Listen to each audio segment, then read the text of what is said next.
Star Report. I'm your host, Star. Welcome to the show. Okay, it's Friday afternoon. You see the title. This is not a trending topic, okay? Was Jesus of Nazareth really a black man? Yes, Nazareth. For those of you who know your Bible or the scriptures, let me just give you a little background, okay? Jesus is referred to Jesus of Nazareth because that's where his mother, Mary, was from and where he lived, okay? However, Jesus' birthplace, as you should know, was Bethlehem. According to scriptures, stated that the Messiah would come from Bethlehem, which is where Jesus was technically born, thus fulfilling prophecy according to Christianity, okay? Good afternoon. How you guys doing in the live chat? I wanted us to have this discussion because a few of you sent me a video. I watched it. I chuckled.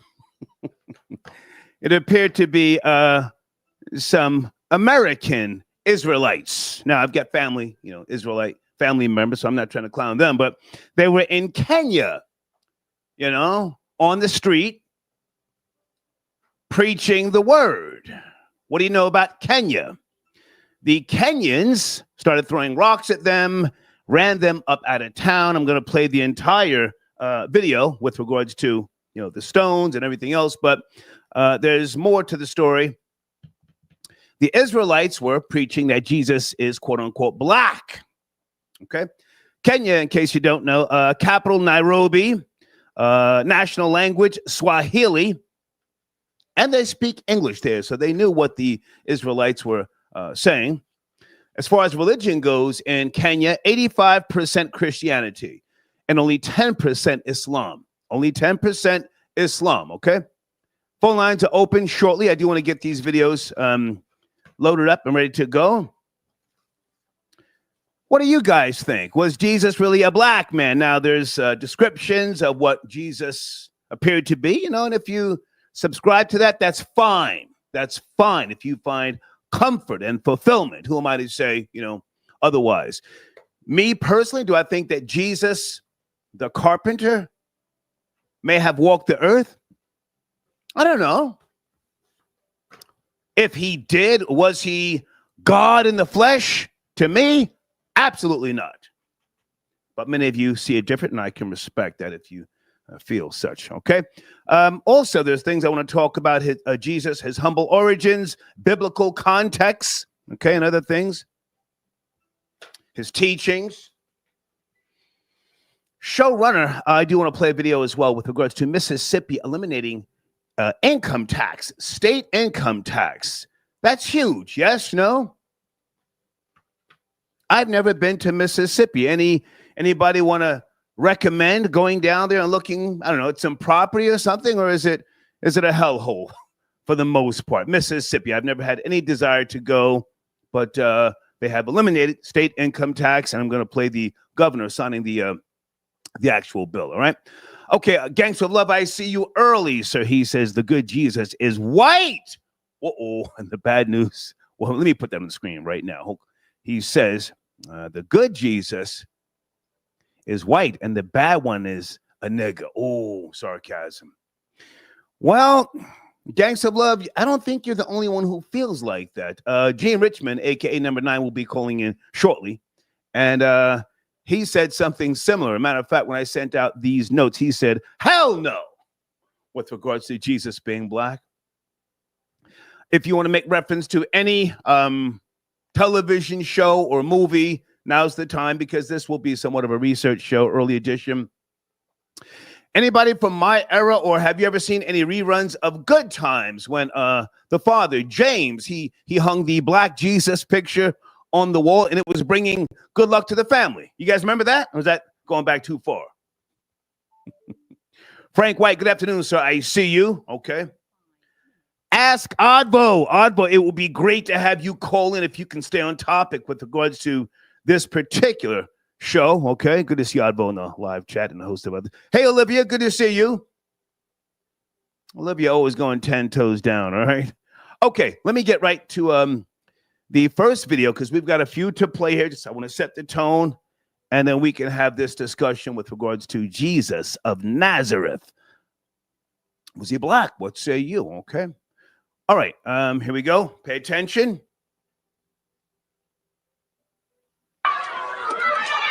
We went to a church yesterday. We were teaching outside. As soon as the church heard Jesus was black, they were infuriated. We've just reading the scripture. They got so mad, they threw rocks. Why? Because a lot of you in Kenya hate yourself. You hate the way you look. You hate anything black. Why? Because it upsets your European colonizers. We went to a church yesterday. We were teaching outside. As soon as the church heard Jesus was black, they were infuriated. We've just reading the scripture. They got so mad, they threw rocks. Why? Because a lot of you in Kenya hate yourself. You hate the way you look. You hate anything black. Why? Because it upsets your European colonizers. Okay, I just played the first video. What do you guys think? Chime in before I play the second one, because the second video is a little bit lengthy. Now, he's an Israelite, Bishop Nathaniel, for those of you who may or may not be familiar with him. And again, they're in Kenya, and you're going to see Kenyans throwing rocks at them, busting them upside their head, running down on them. And it's like, whoa, okay. Was it the wrong message from the wrong person? In Kenya, I've never been to Kenya. Anybody in the live chat been to Kenya? Or do you know how Kenyans feel towards Americans? Well, listen, if you ask me, Africa's a continent, if you're bringing a bag over there, hey, come on home. Yes, my brother. But if you go to Africa and you're broke, they'll let you know it's all tribes, right? Yes, no, maybe. Good afternoon again. It's all tribes. You can't go to Africa talking about, I'm coming home. It's good to be back. The traveling man, I got your donation. Thank you, sir. You got to go back to Africa with a bag. The traveling man says Israelites are off code. They allow white Latinos and $5 Indians into their organization. Jesus never existed, so the question is pointless. Anybody from Africa want to tap in the continent known as Africa? Here we go. Thank you. We are a Bible-based organization, and we teach the truth unlike anybody else on the planet. We teach the entire Bible and not just bits and pieces. We teach that our people scattered throughout Africa are part of the 12 tribes of Israel. I know you've never heard it. We also teach that Jesus Christ is a black man, according to the Holy Scriptures. All the images you have throughout Kenya of Jesus are false, not biblical at all. And when we challenge your pastors to prove that Jesus is right, they can't do it. None of them can do it. Why? Because it's been alive from the missionaries and the colonizers for centuries. And the Bible prophesied these things would happen. So we're here to bring the truth. And we know we get kickback from some of your people who are indulged in white supremacy, who love white Jesus and despise yourselves. So we're here to teach you the truth, according to the Bible, whatever comes, okay? So can you give me Revelation 1:14, please? I just want to show the description of Jesus Christ in the Holy Bible. See the Revelation 1? Chapter 1, verse 14 and 15. This is Read verse 1 first. Yes. This is the book of Revelation, chapter 1 and verse 1. The revelation of Jesus Christ. So the word revelation is the revealing of Jesus Christ. Jump to verse 14. Verse 14. His head and his hairs were white like wool. So the hair on his head, the hair on his face was white like wool. Wool is Afro hair. It's not straight hair. It's not thin hair. It's not yellow hair. It's Afro hair, right? As white as snow. Okay. And his eyes were as a flame of fire. Now, what does that part mean? When you go to Genesis 49 and verse 12, Moses prophesied about the coming Messiah, about his eyes. Watch this, Genesis 49, verse 12. Where are they? They're holding a press conference, and you got babies crying in the background. I just wanted to point that out. Jesus. This is chapter 49 and verse 12. His eyes shall be red with wine. You see that? Because Christ drank wine. Christ drank wine. His first miracle, he turned water into wine. Let's go back.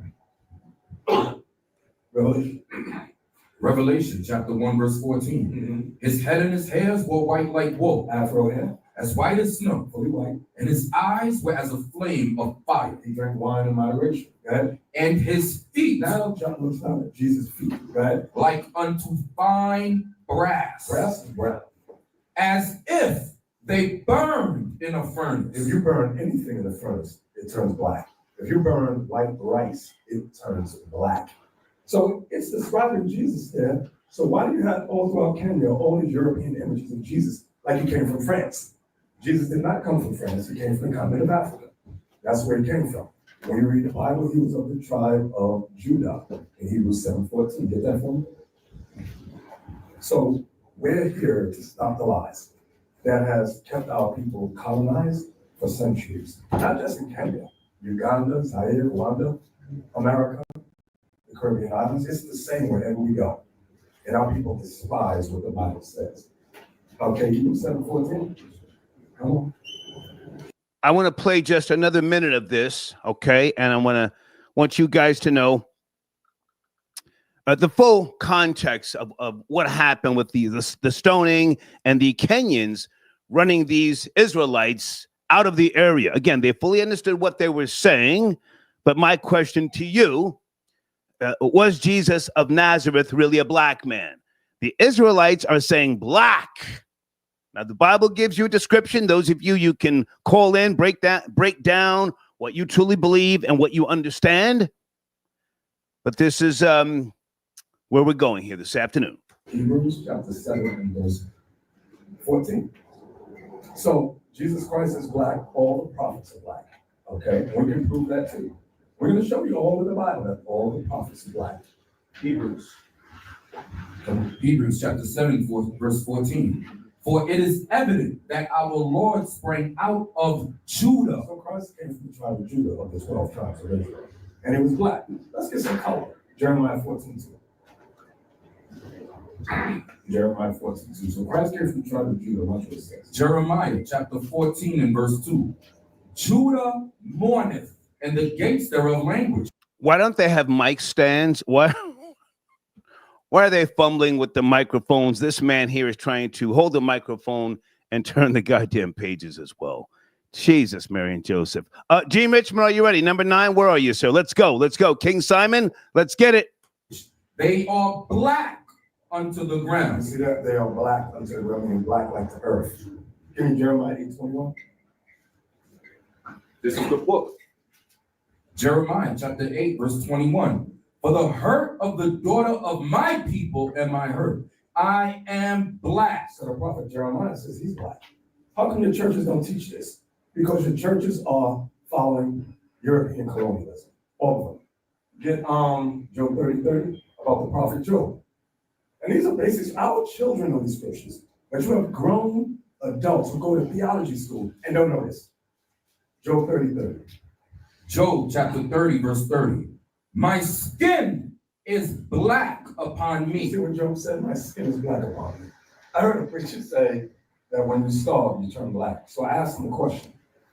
Excuse me. During World War II, when white people were starving in the concentration camps, did they turn black?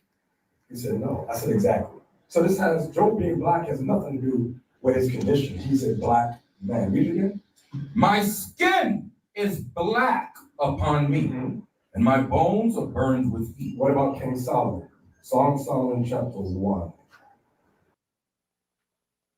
Okay. I think you've got the full context here now, okay? All right, it's Friday afternoon. This is somewhat of a research show, and we will possibly do a late night show, but I want to chop this up early. And guys, if you're not in the loop with regards to Young Thug, the judge in Fulton County denied the request from Fannie Willis and others to lock him back up. You guys know about that? Everything was actually denied, so he's not going to be locked up. Hang on a second. Spanky. Spanky Bighead, good to hear from you, sir. Do you want to call in? Hang on a second. Star was, would Jesus be Neapolitan or Sicilian, in your opinion? No, sir. Absolutely not. again, it's not about what I think with regards to Jesus. You know, I'm not there. It's folklore to me. Let me ask you guys this also, for those of you who you know the Bible. You say you do. The infancy gospel of Thomas, not the gospel of Thomas, but the infancy gospel of Thomas. Why was that book rejected? Why was that book rejected? Do you know the infancy gospel of Thomas? Of course you do. We've had that discussion before, where Jesus killed, I think, 2 or 3 of his friends. Project Aries, I got your donation. We need a background check on these Negroes. Okay. Here's my friend to help me set the tone here. Early afternoon, Gene Richmond is at you, sir, aka number 9. It is me. How are you? I'm great, man. Good to hear from you. Thank you for chiming in so early. Did you get a chance, not that you had to, the videos that I sent out with regards to the Israelites in Kenya got ran out of town and stoned? No, I did not. I did not see that. Okay, well, you're a man of strong faith. So the question itself, was Jesus of Nazareth really a black man? What say you, number 9? Well, I wouldn't say Jesus was a black man. Phenotypically, he was not. But I wouldn't say Jesus was a white man either. Jesus was a Jew in and around that first century from the nation of Galilee. And people in that region would favor, phenotypically, they would appear to be what Arabs, an olive complexion, in and around that kind of vein of how they would appear. So I wouldn't say Jesus was a black man per se. That's not what the research and archaeologists have proved. But again, in many images in the European Roman aspect of what Catholicism developed into, Jesus wasn't a white man either. So no, we don't believe he was a black man. But many people of the theological spectrum do as well. If you look at the Jewish scribe Josephus, who wrote the letters to the Romans in regards to the Jewish wars, and also mentioned Jesus, Josephus did mention Jesus. His appearance would be one of a man of that Akin, which was a religious sect, a mystical sect of that time, and those people again appeared with olive complexions and almost coarse hair, if you will, but again, not of a African physical makeup. Let me jump in right there, because over the decades, I have heard many people make reference to Jesus, and they specifically say black.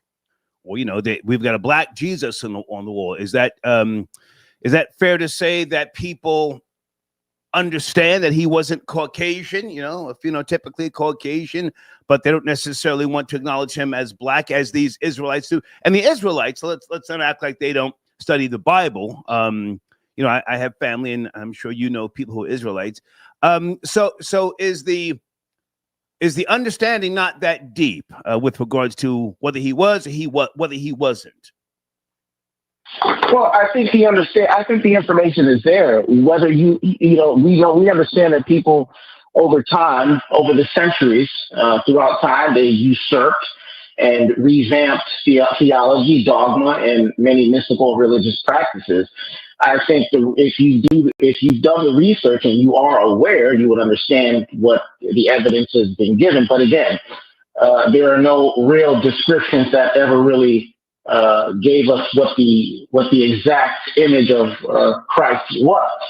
So we can't say he looked exactly this way and he was patterned exactly this way, because we don't have any evidence to show a picture of it. It was all interpretation throughout time, and again, things are revised and changed throughout time. But again, just to say he's black, I think certain groups want to highlight their version of the religious text and the religious practices. Right, so they just say, well, he's black. Well, he's one of us. He's one of us. Let me jump in right there, because when I sent you the email, you responded and said, hell no. Right? Hell no. Hell no, he's not black. Now, what if AI and DNA technology of today does find that Jesus was darker than what even the Bible specifies? Hypothetically speaking, let's say he was quote unquote black. Would that affect your faith? You, Gene Richmond, your faith? No, it wouldn't affect my faith at all. I see Jesus as a mystic. Again, the Akin practices of Jesus was more of a spiritual practice as opposed to what Jesus would evolve into under Paul's or Saul's idea of Christianity and become the Christian or Catholic faith, which would be revamped under Emperor Constantine. Can you hold on a second, number 9? The Real Dana sends in a donation. Star, check your email. Article about cruise ship robbed in Kenya by 50 gang members. LOL, FYI, that Haitian tether on the line. Don't know about the Bible. Stick to your voodoo. Hashtag tether talks, LOL. Well, also, I will say to the Queen, I will say to FDA Queen, I will say to FDA Queen, stay on the topic because I can assure you, Jesus was not FDA. I can assure you, even if I don't know anything, right. I can assure you Jesus was not FDA. He was I can assure you. Right. I'm sorry, go ahead. Since he wants to talk. Wait a minute. David D. Cordova, might you want to tap in, sir? Call in. Phone lines are open right now. Today's religious talk, he says Jesus was black. The Hebrew Israelites, with 30-40% African, according to Prophet James Smalls. Okay. Might you want to call in, sir? We can have a healthy, lengthy discussion here. Gene Richmond, can you hold on a second, sir? You hold on, stay with me. Sure. This may or may not be King Simon. Peace, area code 678. Who's on the line? Yo, what's good, stars? Giovanni Mazik, reporting live from ATL. Baby. Hey, what's up with you, man? Can you hold on 1 second, sir? Number 9, let me just put you on hold real quick.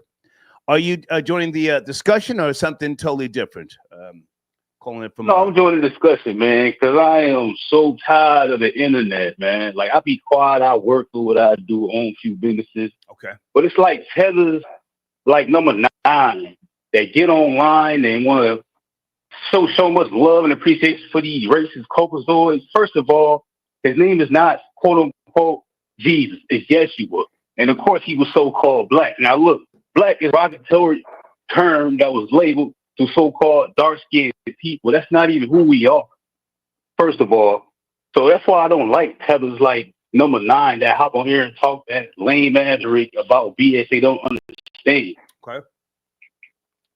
You know what I'm saying? Like, and then well, hang on a second, sir. Number 9 is on the line. If you want to address him directly, he's right there.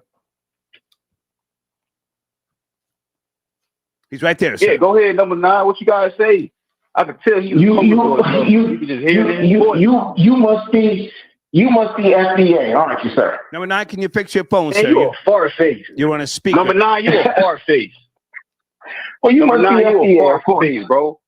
Of course, you're FDA. Number 9, you're on a speakerphone. Hold on, sir. Number 9, you're on a speakerphone. We're having trouble hearing you. Can you come a little closer? You were saying, Gene. Your mother don't even trust you. Sir, do I sound better? Sir, don't bring mothers in. We're having a healthy discussion. Please watch the language. Well, that's typical of low IQ FBAs. He's going to make mother jokes and he's I'm not no FBA. Don't put no labels. I'm Lee. I'm Giovanni Mazik. You're black. Strike 1. Strike 2, you're ignorant. So-called black. and strike 3. And strike 3, you're a fool. So again, I'm going off of research. His name is Yeshua. The letter Have J you? was even invented Hold around on. that time, brother. Sir, let him respond, sir, and then you can have the floor. Go ahead, number 9.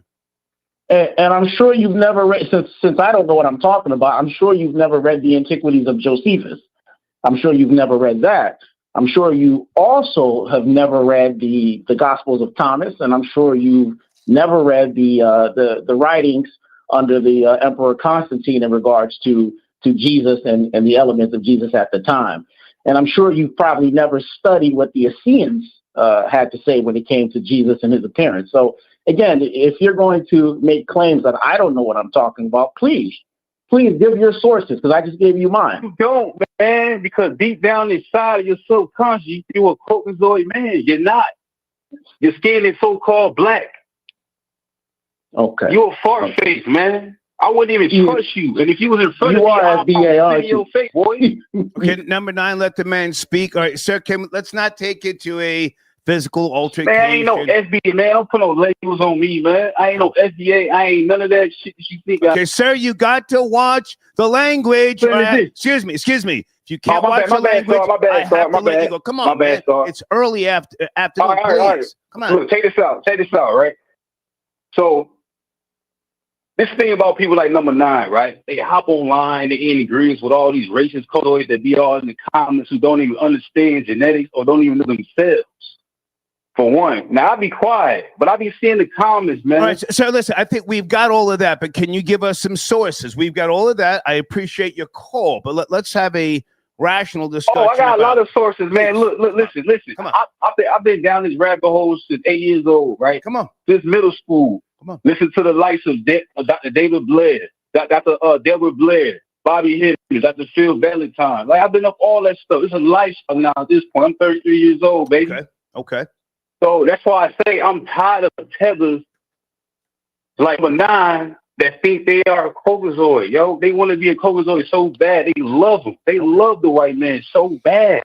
They want to kiss his feet and do all that. Like, his name is not Jesus. It's Yeshua. And yes, he was a so-called black man. And listen, we got to stop calling ourselves black to our so-called people. That was a derogatory term used to tear us down. Learn genetics and find out who you truly are, man. These Caucasoids, their time is up. Just like, can number 9 respond to what you're saying, sir, or do I give you the final word? You want him to respond? Man, he ain't got nothing to say, but I'm listening. Go ahead. Okay. Well, I will say this. I've researched the works of Dr. Bart Ehrman.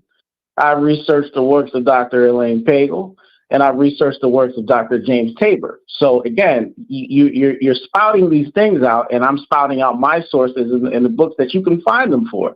So again, I'm not sure what your gripe is. I don't want to be anybody but myself. I'm a very self-centered person. And second, I don't want to be the white man. I just want his woman, and I got a very pretty, tall, blonde white woman, star seeing her. So again, I'm happy. All right. I'm happy with my white woman. Number 9, hang on. Sir, sir, can I ask you, hold on a second. Can I ask you to address the video? Never mind number 9, the video I just played with the Israelites in Kenya getting stoned and ran off the block. Can you address that before you go, please? I ain't even see the video, Star. I ain't gonna even lie to you, man. I just heard this tether talking that bullshit. Okay. Oh, boy, you see, I just can't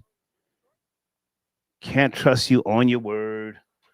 Folks, I had to drop this call. Just, you can't just keep cursing and keep cursing. Number 9, how much time do you have? I know you're kind of like I got all the time in the world. Okay. That's a perfect example of a low IQ black FBA. That's just a perfect example. You're black, sir.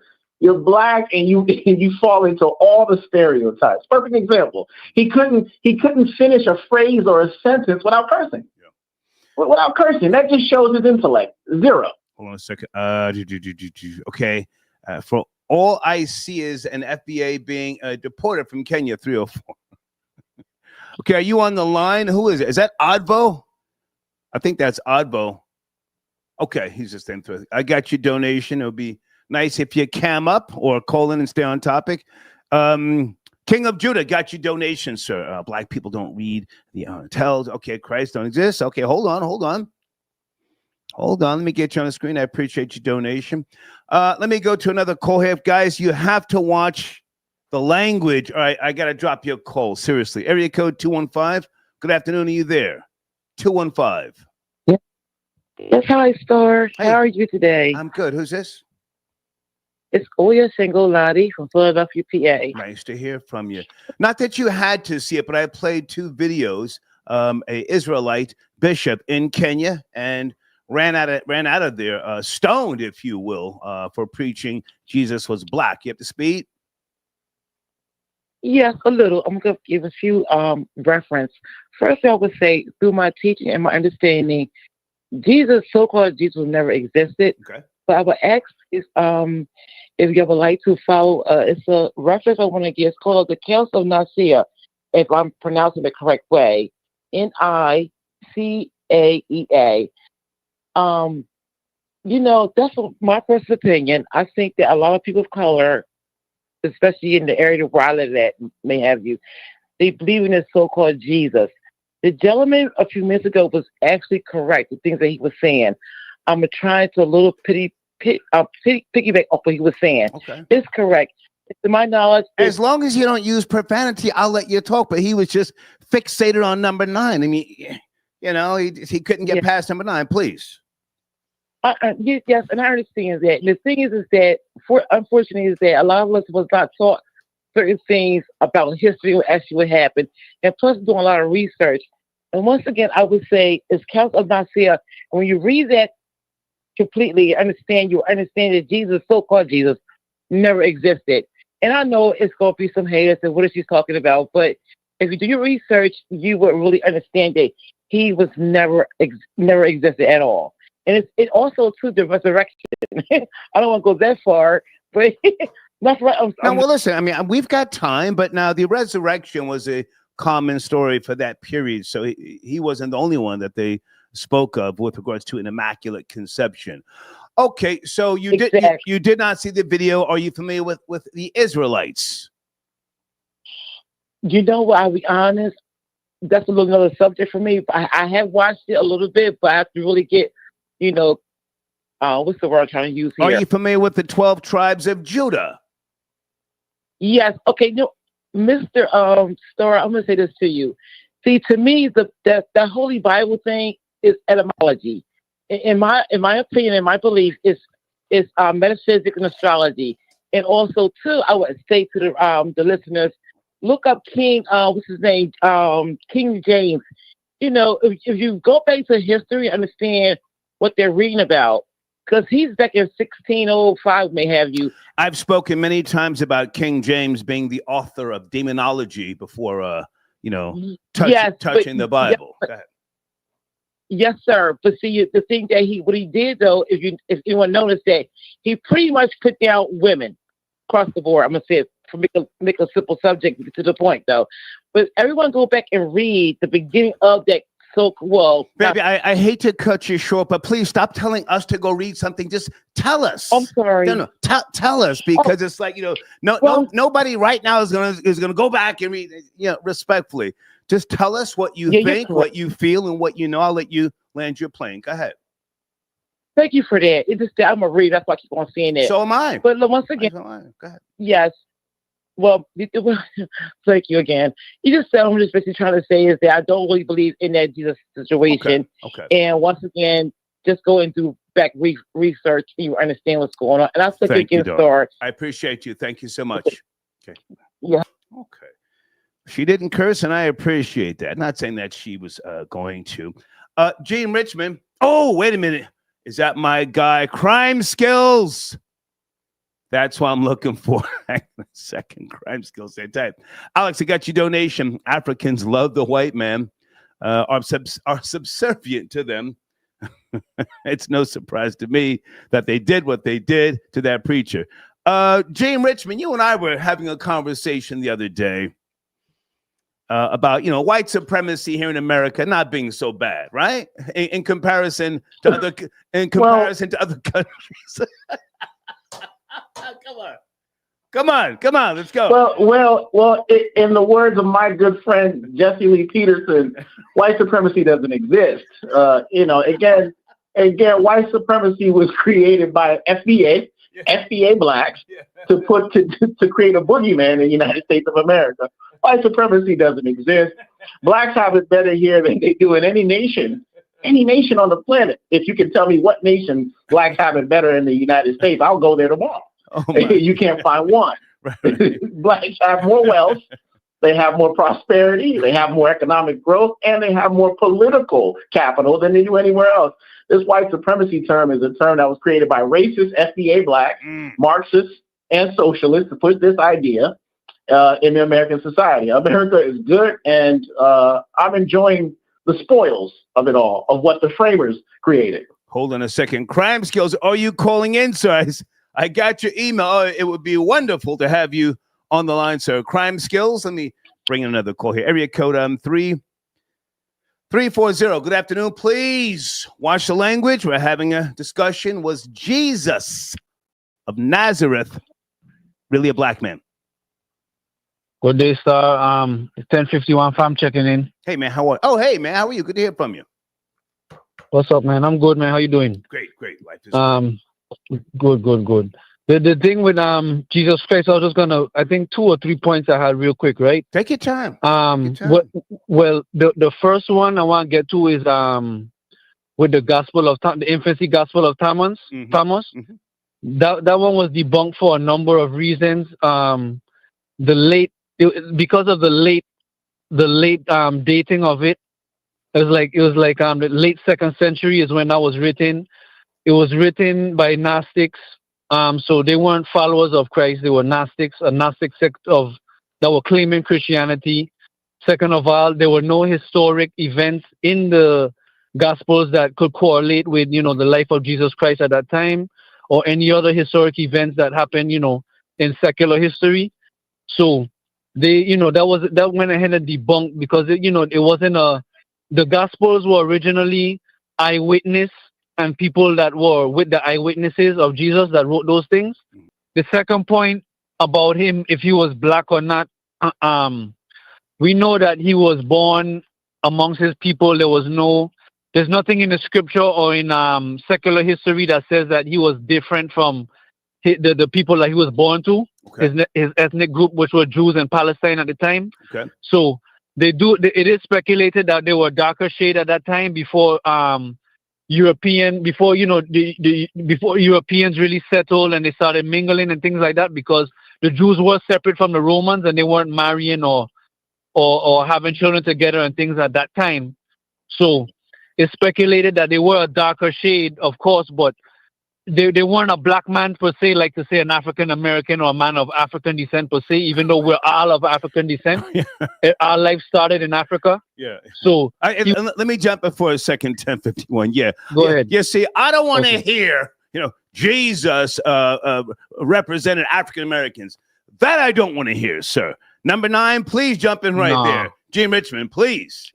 Well, exactly. I'm gonna have to stop you. Jesus was not black. Don't put a stain on that. Blacks have been doing that. See, this idea that Jesus was black started in the 1970s. With black liberation theology. That's where it started. Late 60s, early 70s with the black liberation theology concept. There is no manuscript. There is no form of historical research to say that Jesus phenotypically was a black man. Not at all. So we need to move away from all that Jesus was black. He was not black. If anything, he would look more like an Arab, from what researchers have come up with. If you look at the research, so there's nothing about him that was of any kind of African or black or with coarse hair. So it's a misnomer. It's false. It's not real. 1051. You yourself, are you a true believer, a Christian? What is your background? I know you've spoken before. Yeah, I'm a believer, man. I'm like reform believer, Bible. We go by the word. We go by the Bible, man. Okay. We're not with all the extra stuff. You know what I mean? Okay. Yeah. Well, listen, I have respect for the Israelites. I mean, I have family again, man, and I was very, very into what they were, preaching at one point back in the early 80s, and then I shifted. My system of belief became something different, but I'm not going to clown them. Right. You saw the video that I played? I mean, maybe I'll play it again. Yes, I did. I'm familiar with those guys. The thing, my issue with the Hebrew Israelites, right, is that they take scripture out of context so much that it's hard to take them serious with anything they're saying. It is all based on race. And what they do is they try to take the scripture and skew it to what they're saying. They're not looking in the scripture for what the scripture is saying.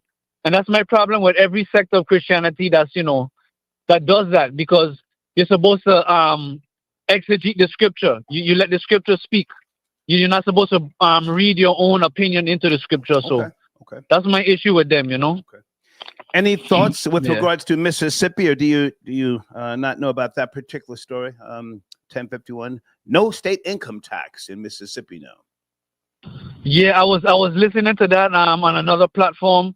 I think that's a great thing. I think that's a great thing. And I know it has like a racist stigma over it, but I like to go out there and see what the properties are looking like, because I've heard it's a really nice place. I heard they have some really good land there too for farming and things. So Yeah, well, might be something to look into. I like to be one of the first people to start heading that way if possible. Hey man, I appreciate your support as always. Have a great evening. Thank you so much. 1051. For sure. Yes, sir. Thank you. For sure. Respect. Okay. Yes, sir. Number 9, sit tight, sir. I think this may or may not be Crime Skills. Area code 954. Crime Skills, is that you, sir? What's really hood now? Yo, what up? Great What up? from you. Great to hear from you, sir. Did you see the videos I played? As usual. Did you see the videos I played? If not, I'll go back and play them for you again. You know what I'm talking about here today? Yes, sir. Yes, sir. I've seen the video, sir. I seen the video. Come on, let's go. I want to hear from you. Yeah, I've seen the video, and I'm gonna let you understand this, Star. Yeah, please. Star. I'm right here. Come on. I'm right here. Respectfully. When people are criticizing other people and the book and the word, you have to allow them to pull scriptures. If they're talking out their mouth and they're not able to use the book and prove their talking points, right, people are going to criticize the works which people are doing to bring in the people of the book back to the book, and they're running their mouth. They got to be able to pull scriptures and say, this is why I disagree. If they can't do that, a nonsense. Yeah. Respectfully, a nonsense. They got to be able to pull scriptures. Number one, yes, he was a black man. He was never no sand, whatever, nigger. He was never none of that, okay? If you take a piece of brass and you put it in listen, take a piece of brass. Anybody could do this experiment. Take a piece of brass, leave it in the fire, and go back and look at whatever color that piece of brass is. That's Yahshua, a.k.a. Jesus, as they changed the name. Yahshua, or some may say Yahuwah, or some may say Yahawashai, okay? Now, let's go to Revelation chapter 1, 13 verse 14. It says, and his skin, his feet was unto like fine brass, as if they were burnt in a furnace. It's in the book, Star. I know it. Yeah. Yeah. Number 9, are you there? You want to jump in while Crime Skills is doing something? Where's Gene Richmond? Yeah, well, I'll have to disagree. Oh, come on. Because he's giving a theological, historical, he's giving a theological interpretation, which is fine. And if you're going to the religious dogma and theology, he's actually correct. I'm not arguing that, but I'm taking a more historical approach on it. From the research that has been given from the books, like I said, by Dr. James Tabor, Dr. Bart Ehrman, who are researchers, not theological scholars. If you look at the region of Galilee, which was, of course, the biblical Israel of Middle Eastern region, Jesus could have not been a black man, just given phenotypically what the people look like at the time. If you look at the historical aspect of it. Now, was his skin darker? Okay, we could agree on that. But to say he was black per se, I think that's profoundly incorrect. Crime Skills, you Sorry, there, can I speak now, please? Yes, please. No profanity, though, please. I got you. I promise you I won't. But like I said, I just can't wait until the Most High wipe out some of these people out of the way so his work could get done. It's really, I hate it at this point. Okay? Like I said, you got to use the word. If any man comes to you about what it says in Isaiah, to the law and to the testimony, if any man come to you and it's not of this word, which is the book, it's because there's no light in him. The book even tell you, if they come into you with any other doctrine, they will never know the Most High. You feel me? And that, like I said, Revelation, the first chapter, verse 14, his head and his ears were white like wool, and and white as snow, and his eyes were as a flame of fire, and his feet like unto fine brass, as if they burnt in a furnace, and his voice as the sound of, come on, burnt in, take a piece of brass. Anybody could do this experiment. All right, now hang on a second. Crime skills, you said that already. Put it in a fire. You said that, and number 9 did respond. Number 9, you have the floor again, sir.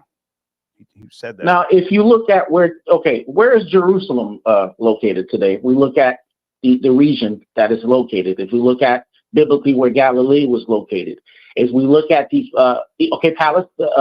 Palestine, look at all these Middle Eastern regions and look at the images of the people of that time. These people would have evolved through time, but realistically, as they would evolve, their appearances wouldn't have changed as much. So if you mean to tell me that you have these locations like Jerusalem, like Galilee, like Israel, in these primarily Arab-based Middle Eastern nations of today, biblically, this would be the region that we're talking about, correct? If we would agree, it's not in North America. So if you look at the people from those regions, these people are not black. There are people in the Arab nations in the Middle East that some are darker than others. There are darker Arabs as opposed to the lighter Arabs. Let me jump in here for a second. Crime skills. Hold on. Let me ask you a question.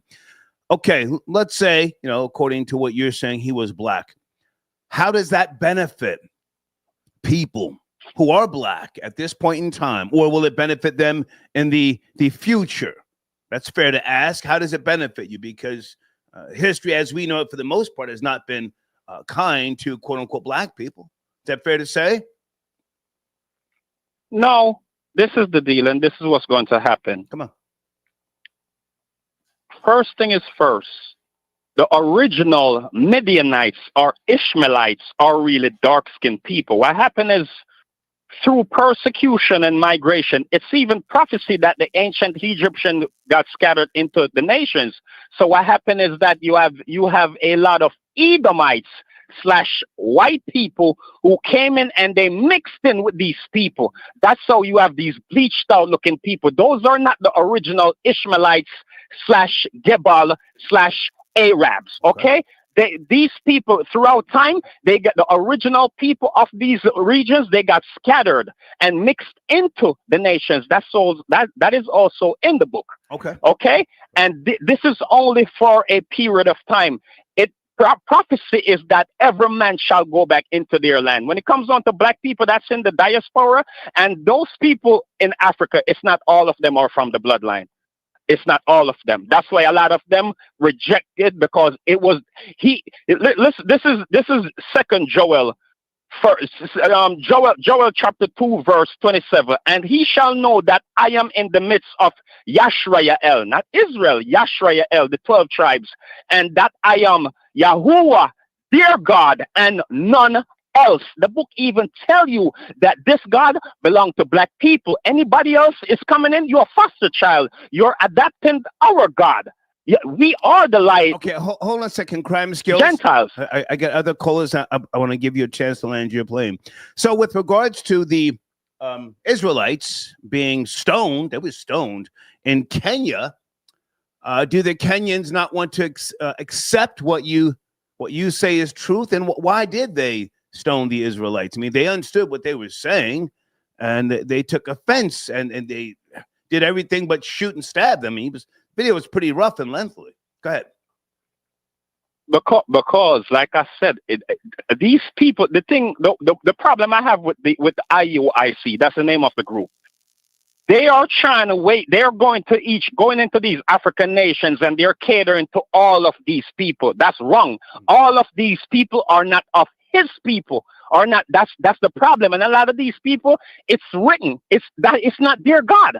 You see what I'm saying? The Bantu tribes, some of the Zulu, the tribe of Judah, even you have a remnant of the tribe of Judah, Benjamin throughout the Caribbean, the Levites, the Native Americans, the natives. You see what I'm saying? They came over into America during the Assyrian captivity. Throughout the Bible, you have the Egyptian captivity, the Assyrian captivity, the Babylonian captivity, the Persian captivity, the Greeks, the North Atlantic slave trade. You see what I'm saying? And you also had the Arabs. You see the Arab captivity. These are punishment that black people went through. These are not all the same people. Okay. That's why they're going through what they're going through in Africa. They're trying to cater to the entire continent. No, they're not. They're not all these people. And that's the only problem I have with them. They're doing a great job, but I'm not going to criticize and tell them that what they're doing, basically, they are weeding out the sheep from amongst them. So those who know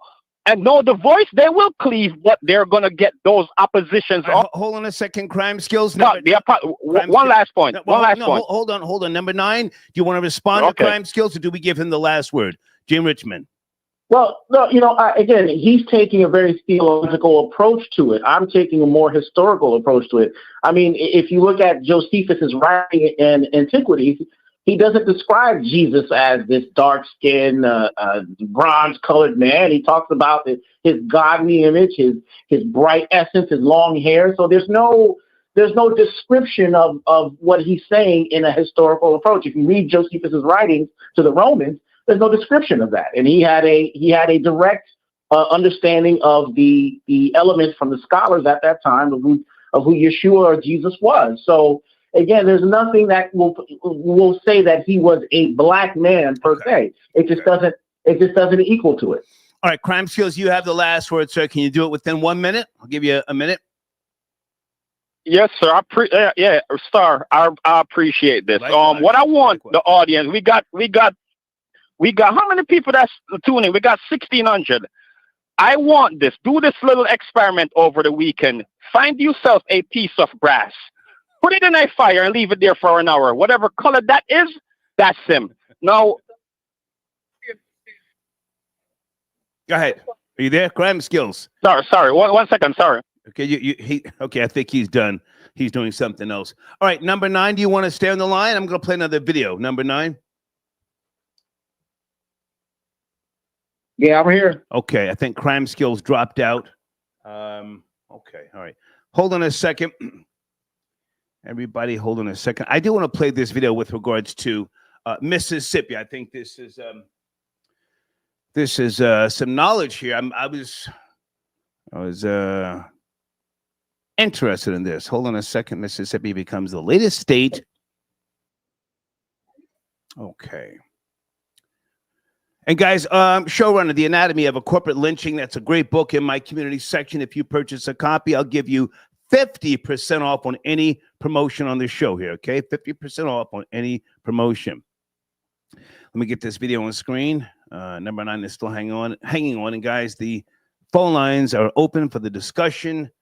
Was Jesus really a black man? Here we go. Meanwhile, Mississippi taking matters into its own hands to put more money in the pockets of residents. The governor signing an historic bill this week to abolish the state's income tax, becoming the 10th state in the nation to eliminate income tax. Joining me now in a Fox Business exclusive is the governor of Mississippi, Tate Reeves. Governor, great to have you this weekend. Thank you so much for being here.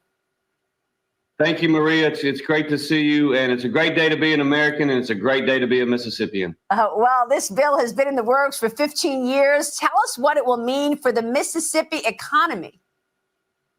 Well, this is, Maria, this is our one big, beautiful bill in Mississippi. We've been working to cut taxes and moving towards eliminating the income tax, and I was finally able to sign a bill into law this week that over time gets us to accomplish exactly that goal. In Mississippi, we believe government ought to take less so that our people get to keep more of their money. And when you look at other states that have no income tax, you've seen a huge surge of individuals moving from high tax states to low tax states or no income tax states. Is that what you're expecting?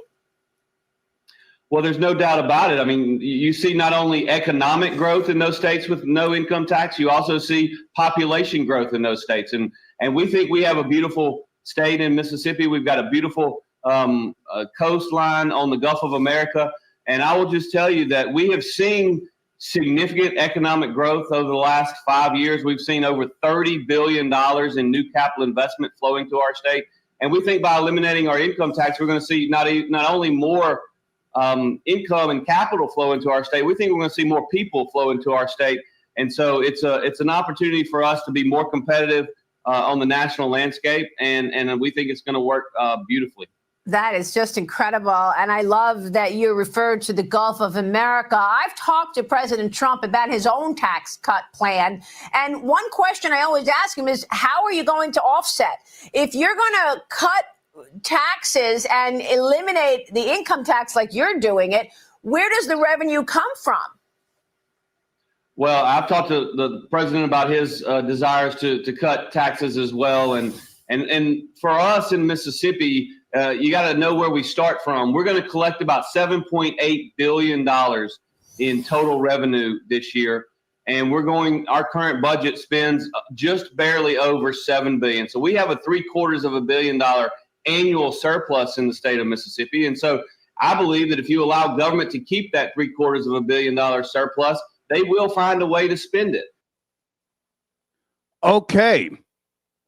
I wanted to play that video. Number 9, are you there, sir? Did you see the governor of Mississippi talking about cutting state income tax?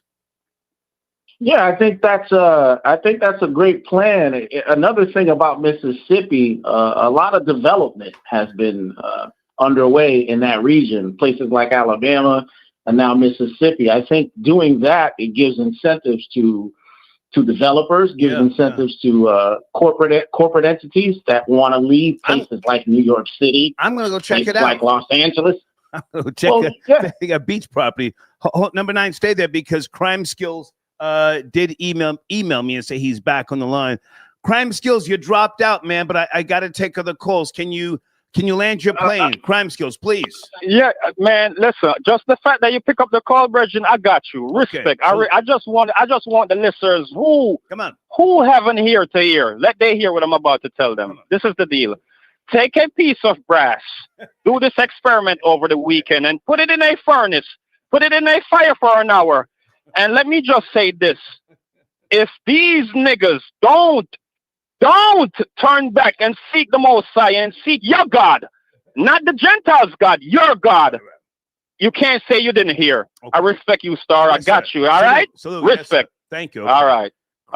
Crime Skills calling back. Yeah. Now, can I say something? Yes, number 9. Can I say something? Go ahead, sir. Now, did you see the difference between that call, Crime Skills, and that FBA buffoon that called up in the beginning to insult me? You see, I respect Crime Skills. You see, he's not FDA. You see the way he conducts himself in this conversation with no jabs, no insults, but the FDA to insult me, took shots at me. You see the difference between FBA and non-FBA blacks. You see the difference? Hey, here's something I do want to talk to you about. The story coming out of Connecticut. I'm not sure if I should play that. The dance instructor. Did you see that? The white dance instructor who hugged the three little white girls and didn't hug the biracial girl. You know what I'm talking about? No, I didn't see that one, but I would have laughed. I would have laughed at that one. Let me see if Deez is in the live chat because I don't want to play that on the screen and then, it offends somebody because it's a child. Sheesh. Okay, you were saying what? Well, Connecticut is up in arms. An FDA black was shot by a cop earlier this week, and they were up in arms. Yeah. And now we found out that he was running from the police with a weapon. So, it's true to form what we expected. But hey, what do I know? Hold on a second. Deed says it's okay to play it. Okay, all right, hold on. Okay, I just played that video on screen. Jim Richmond, are you there, sir? Did you see it? Yes, I did see. I mean, you got to understand it. The white babies have to be adhered to first. It's nothing personal. The white babies, they have to. There's an image that they need to uphold. It's a better photo op with the white babies. When I saw that video, I said, I'm so glad my mother and father didn't teach me to expect hugs from strangers. You know what I'm saying? Well, even if that was her dance instructor, it seemed odd that she reached over and it just struck me as odd that she was in seek of that type of hug. I love you too. I got your comment on the screen. She says, evil heifer, you did that on purpose. You saw that little girl. Possibly. Let me bring someone in. Area code 513. Are you there? Good afternoon, 513. Star, how you doing, bro? Hey, how are you, sir? What's cracking? I'm doing okay, man. I just wanted to speak on the this sabotage. I used to call a lot. I've been going through a few things, man. I just wanted to holler to you about I this. just need you to watch the language. That's the only thing, sir. Watch the language, or I got to drop your call, all right? Oh yeah, no problem, What's bro. going on? I just called and you said it was too loud. I cut everything out, called back. Okay. But yeah, just giving opinions on it because it's, you know, religion is a rough topic. You already know, Star. That's probably why we're talking about it. You know, it's definitely something to get everybody riled up and into it. But well, how about we start here, sir? The question, was Jesus of Nazareth a black man? What say you? I feel like everybody are black people. I feel like if you look at some of the scientists. No, sir. It's a very direct question. Please don't kill the vibe. Was Jesus a black man? Can we start there? I feel like he was. Okay. I feel like he was. Okay. I feel like basically when you look at the map, if you put it together, it's almost like a puzzle. Something broke everything up. Okay. The complexions change because of the distance from the sun. But at the end of the day, the first people that was there were black. When you look at like the problems that white people have with black people and some of the struggles that we went through, is almost like the Israelites with the Jews. Jews are descendants of Israelites. So if you look at the whole dynamic, it's almost like a programming.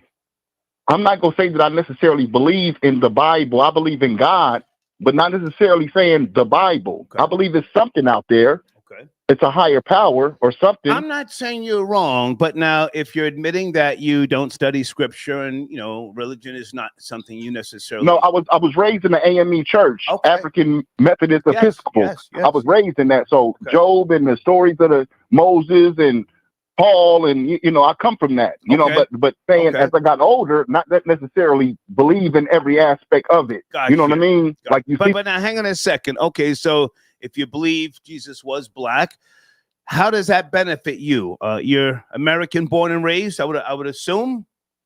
Yes, sir. Okay. How does it benefit you? Yeah. Or maybe it doesn't have to. Just asking. As far as I believe, that's why I said it's programming. I believe it's programming because I believe when you say that it, like in a lot of ways, black people have went through some of the worst things that you could think of, from slavery to a lot of things that we went through, not being able to drink from the water fountains, a lot the restrooms, and looking at a white woman get you killed, and all of these different things that we went through. Jesus went through a lot of that stuff as well. He didn't die great. He was 33, young guy. You know what I mean? It wasn't great for him. Okay. So it's kind of a connection there. Can I ask you to stay there for a second? Number 9, you want to respond to this man, or do we let him land his plane? Gene Richmond. Well, I hate to break it to you, but not everybody was black, even thousands of years ago.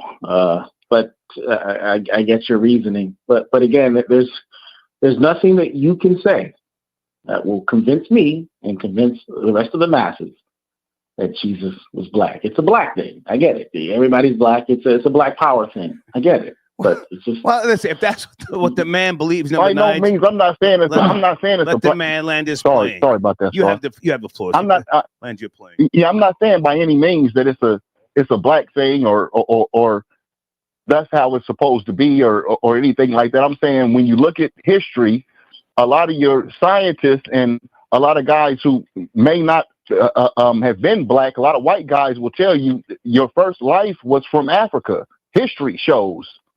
Yeah. Not saying that that's the truth, but I'm saying that's a theory for a lot of people, you know, that's where life originated from. Yeah.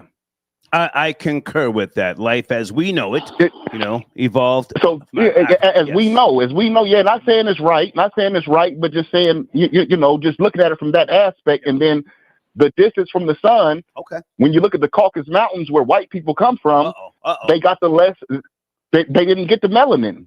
They got the least amount of sun. And it's also what so made you don't believe that white people came out of Africa, albinos and mutations. Some people believe that. I believe everything came out. When you look at Africa, you can look at a tribe that's everybody 7 foot, and it's also pygmies. Okay. You can find everything in Africa. Hey, caller. Were whites created in a laboratory and came out of a test tube? No. I don't believe. I believe when whatever hit the planet to split it apart, to split everything apart and break everything up. Okay. Some people were further from the sun than others. Okay. So some people complexions are different than others. We're really all the same at the end of the day. It's not saying that because I say black people were the first ones. I'm saying black people were closer to the sun, so they became black. If I was white, I would think the same. So I hate to cut you short. I think I've let you speak long enough. I appreciate you, man. I got to take other calls. Thanks a lot. Thank you. Yes, sir. Okay. All right. Hold on a second here. Wait a minute. I think we're cooking now. Number 9 has really been letting people speak, and I appreciate that. Is this Rory tapping in on a Friday early? Yo, Star, what's up? Right, you gotta. I'm gonna say this to you one time. Fix that headset. I hear an echo. Yeah, what's up, man? What's going on? And no cursing, or I'll get you out of here. I gotta say it to everybody. All right. That goes for the blacks. I think Rory gets it. That goes just for the blacks. I think Rory understands. Yeah, I want to say what's up, number 9. I want to say salute to you for finding yourself a white goddess, a white queen with blonde hair. I bet she's sitting on 20s, and you didn't have to pay 6 months of her rent. Like a real pimp. Absolutely not. Well, I just want to say salute to Mr. Rory. I call you Mr. Rory first because I respect you. And yes, she comes from good stock, and she's a quality woman. She doesn't listen to rap music. She doesn't wear she doesn't wrap her head in a manny wrap. I love it. She doesn't have a dirty bonnet on when you go to bed with her. Oh, okay. Now, hang on a second. We're having a good conversation. Bed with her, Rory. and she's not lathered in cocoa. Rory, I need you to address the topic first and foremost. Was Jesus of She doesn't Nazareth? go. She doesn't. Number 9. Hold on, number 9. Let him respond to the question first. Was Jesus She really doesn't a black rotate man? herself in cocoa. Rory, if you cannot hear the question, I got to get you out of here. This is not the nighttime show. Answer the question, please. All right, sure. I wanted to say about I didn't hear anybody say anything about the Kenyans, and I wanted to give a big up and respect to the Kenyans for chasing those FBA troublemakers out of their land. The Black Hebrew Israelites they're mostly made up of ex-convicts, who were illiterate when they went into prison, and they started studying the Bible, and then they come out thinking they know something. But most of them are even when they get let go from prison, most of them are smoked out parole violators. So those are not the type of Americans that you want in your country.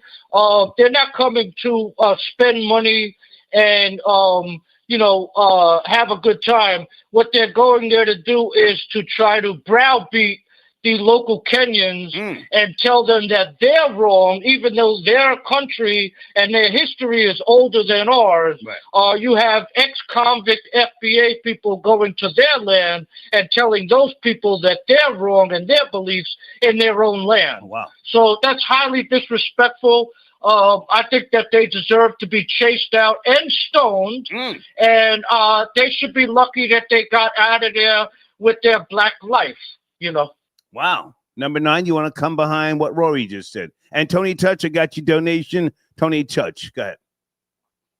I mean, how could I? I mean, it's the absolute truth. These FBA blacks are troublemakers. They love to go places and become unruly, harass people, accost people, speak in travesty. And this is not their nation. And they were shown the door. Again, these ex-cons who go to prison, they come out of prison thinking they're theological scholars on the good book, and then they usurp it and pervert it and call Jesus black with no evidence. if you put him in a steam and burn him coal, he's black. These theories are just so bizarre. Only blacks come up with stuff like this. It's just insane. Yes. Just to push this black power ideology. It's called black liberation theology. James Cone practiced it. Jeremiah Rice Jr., people like that pushed this nonsense on blacks in the late 60s and 70s. Yes, and because of the internet, the world is connected now like never before. You know, so the Kenyans are fully aware of FBA community and their culture here in America. They see it in real time, and I'm sure they're appalled and aghast at these people having the nerve to come over here and tell us what we got wrong when we're looking at your culture and your people, and you are definitely not the envy of the world. You know, that's a very good point. It's different now because white missionaries once upon a time could go into places in Africa, and the people would not necessarily know what they were going through in their country. So yeah, that makes sense. Maybe the Kenyans already know what's going on here, and to see the Israelites come over there, they're not spending money, as you said. They're like, well, get out of here, and they started stoning them. Hang on, before we get back to the topic. Silent, I can't see the screen here. I don't have my contacts in. Is it Silent Hussassin? Hussassin, pardon me, I got your donation. It's on the screen. And thank you to Jay Mills. Jay Mills, I got your donation. Thank you so much. Natalie, I got your donation. And I think somebody else sent a donation. I didn't get it fast enough. Rory, back to you. Did you see the video? And let's be careful. I played a video involving children coming out of Connecticut. Dee sent me a text. So do you know where that was, number 9? With that they said in the beginning of the video. Did you catch that? I don't know if it was Middletown. I'm not sure. Okay. But did you see that video, Rory? If you did, be sensitive. Children involved. Yes. No, I didn't see the video. Okay. It was a dance teacher. No, I didn't see the video. Okay, she didn't hug the little biracial. But I wanted to comment on the main topic. Go ahead. Was Jesus black? No, hell no. No, hell no. First off, every picture you see of Jesus, he has long flowing hair. If he was black, it would have been an afro or it would have been dreadlocks, and that's not the case. He also he didn't have no big black nose, he didn't have no soup coolers. There's not one historical picture of him having soup coolers or extra large nostrils. On top of that, his wife was out of pocket. Go ahead. Yeah, I just think it's cultural appropriation. I mean, I just think that that it's just something that they want to take for themselves. No, when Jesus stayed out in the sun, did he get a good tan? Yeah, probably, because he's from that part of the world. But no, he had white man's hair. He had a white nose. He had white lips. And, cleanliness is godliness. And the only way, if he had long hair and he was black, the only way it would be dreadlocks is if he didn't wash it. So Jesus wasn't dirty. So therefore we know he wasn't black. Jesus. And the Afro it's just the way their hair grows, way black people's hair grows. So Jesus never had an afro. He never had cornrows. He never had dreads. And he most certainly didn't have lip coolers or a negative attitude. Okay. So Jesus actually was white. Was white. Hold on a second. Got your donation, guys, on the screen. Left-handed, check your phone if that's you. I sent you a text message to make sure I think that's left-handed in the queue. Okay, someone's, is it Great Tone 765? Got your donation. It's on the screen. And Jay Mills, I missed your first donation. Live chat's moving kind of fast. Okay, here it is. Jay Mills, I got your donation. Thank you for your support. All right, everybody sit tight. Let me try and bring another call in here. Area code 704. Please watch the language. Are you there? 704. Hey, Star, what's going on? It's Nails of Poor Legacy calling in Burrow. Hey, here. man. Good to hear from you. What's cracking? Oh, pretty good. Yeah. Well, I mean, I just heard the topic a little bit, and, was Jesus black? I mean, I have to agree with, as a Bible reader, I have to agree with number 9. He was olive. He was an olive skin man. I mean, if you look at the forefather of Israel, he's able. Well, hang on a second. I played a specific video. Did you see it over in Kenya? The Israelites were yeah. I watched it. Preaching Jesus was black, and they got stoned. Man, they ran them up out of there, man. So that's my focus. I mean, they ran them up out of there. That's my focus. Well, you see, the funny thing about that video is, you see, when you're in America, you can stand on the block and you have the right to speak. But if you go to another country, they went to Kenya for me, I'm surprised they didn't go to Israel or go to some Arab country. You know what I mean? And really, really preach that. I mean, and even in some African countries, if you went to a lot of the African countries where it's very, very Islamic or they don't tolerate any kind of nonsense, them guys could have been killed, So I just was basically kind of just watching it and seeing how, here in America, they do have the right to speak and spew any kind of, as we all do. It's freedom. It's freedom. Yeah, it's freedom of speech. I mean, it's not like, but if you call yourself an oppressed people here, I mean, our ancestors, of course, were oppressed, but we're talking about now. You can come and go as you please. Right. Oppression is not the same thing as discrimination. People in North Korea are oppressed. They can't leave and go as they please. Right. So our ancestors already paid for that price for us to come and go as we please. Yes, if the country was all black, there'll still be racism. There's discrimination. Africa has elitism and classism, same thing like India, same thing like any other country, Okay. That's predominantly one race of people. All right.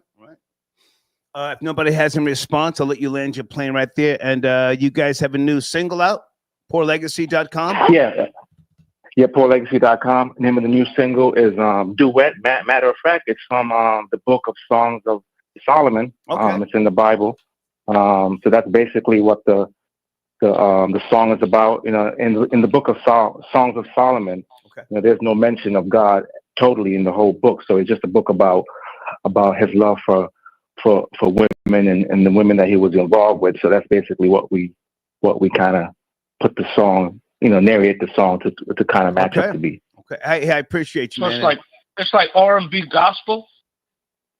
Yeah, we're kind of a neo soul R&B gospel where we're a hip hop group, but like the keyboard player, he sings. His cousin is the drummer. We've been together for about 25 years, so it's a mixture of everything. Okay. I'll talk to you soon. That's man. Cool. Thanks for tapping in. All right, then. Okay. All right, then. All right, Okay. Peace, Nori. Peace. Yeah. All right, peace, man. Poorlegacy.com. Guys, everybody hold on a second. Johnny, I got your cash app. Thank you very much. Johnny says, Jesus is Puerto Rican. And what's up, number 9? Johnny Flores says Jesus is Puerto Rican. Okay, salute. Anybody want to respond, or do we give that man his say? Number 9. Well, I would take Jesus as Puerto Rican over him being black. Oh, Jesus did not have black box braids or beads in his head. They're gonna come up with that narrative next. They're gonna come up with that next. Jesus was not that I would rather picture of Brad Pitt in a beard and call that Jesus instead of this nonsense that these blacks are spewing. Right. Jesus didn't need a do-rag to have wavy hair. All right, easy. He had nothing. Oddbo, is that you? I got a donation here. I'm not sure. Oddbo, if that's you and you want to call in, send me an email. Well, he's going hard in the paint. Shania got her DEI card revoked by Becky. Okay. if that's you, Andres, okay? And crime skills, he did call back. We spoke to crime skills. Let me bring in the homie here. Hopefully we can have a rational conversation. Left-handed, peace. Is that you, sir? Left-handed. Peace. Good to hear from you, man. And me not dumbing out is a intentional oversight. I want to speak to the Connecticut scenario. Please. Like, and what up, number 9? What's goody? Middletown. White boy? Nah, because you're supposed to be robbing me, right? I don't got no word. No, it's not funny. It's not funny. And I'm not even there with it. You're supposed to be, I got no words for you until you rob me. So, bye-bye. That's what happen. If I catch you on a train, left-handed, I'm in City Hall right now. What we doing? I'm gonna choke you from behind and run your pocket. What train I need to catch? Your EBT card. I'm gonna choke you from behind and run your pocket. Never mind. That's not what I call. Hold on a second. I got Rory on hold. Put him on. Put Rory on mute. Yeah, because I'm even having trouble understanding what he's saying because he got no lips. Okay. Talking about soup coolers. He's the wrong one to be talking about somebody's lips. He's on hold. Anyway, Middletown, that's expected to come out of Middletown community. I got people. Right. Middletown, absolutely. That's expected to come out of Middletown, right? So at the end of it's Connecticut. It's what it is, right? And number 9, I got people in Connecticut, Stanford, Bridgeport, New Haven, and I also got people in Greenwich. I got people in Costco. So again, at the end of the day, it runs both ends of the parameter, right? But if that family is paying money to involve their daughter in a situation that's going to improve her culturally, right? Even though it involves the Caucasoids, right? Even though it involves the Yakubians, right? That girl did not deserve to get disrespected like that. Her family did not pay for that, right? And hold on, Star, give me a minute to breathe. Go ahead. Their only comeback is we were sorry and we had to make the difficult decision. I bet you did have to make a difficult decision. They probably called you everything but a child of God after that situation happened. So here's my question, Star. And number 9, why is it that all you have to do after you do something that's really culturally incorrect all around the board, all you have to do is apologize. All you have to do is put a statement together. And then you talking about you made a difficult decision. It couldn't have been that difficult because it wasn't difficult to ignore that girl who was on the stage. Can I jump in for a second? Can I jump in? Go ahead. Come on, man. Yeah. So they released a statement. The dance school, they did apologize to the mother, and I assume that's the girl's father. I watched a couple different videos, but now at the same time, they removed the girls from the school. The biracial girl, they removed them. Number 9, yes, no, Deeds. I think they removed the girls. So that's where the whole difficult decision thing came in. But hey, I hear you loud and clear. But now my angle is, why was she in seek of that type of affection? Not saying, a child can't, just be a child. But I just, other cultures don't teach their kids to seek affection from people, right? You're in Brooklyn. I'm talking about left-handed, right? Absolutely. So she was being the white lady was being culturally correct by hugging all the white girls. That's what you're telling me? I'm not saying that. Was she racist? Yes. All right, I'm good with it. That's all I need to know. I'm out. Stay with me. We're having a good discussion. Was the dance instructor racist? Yes. Concerned with her own. And they culturally connected.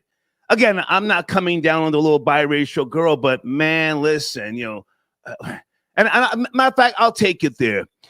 Would a Hasidic Jewish girl even extended herself to be hugged by anyone, Black, Asian, Hispanic, or even another Caucasian? Can you answer that?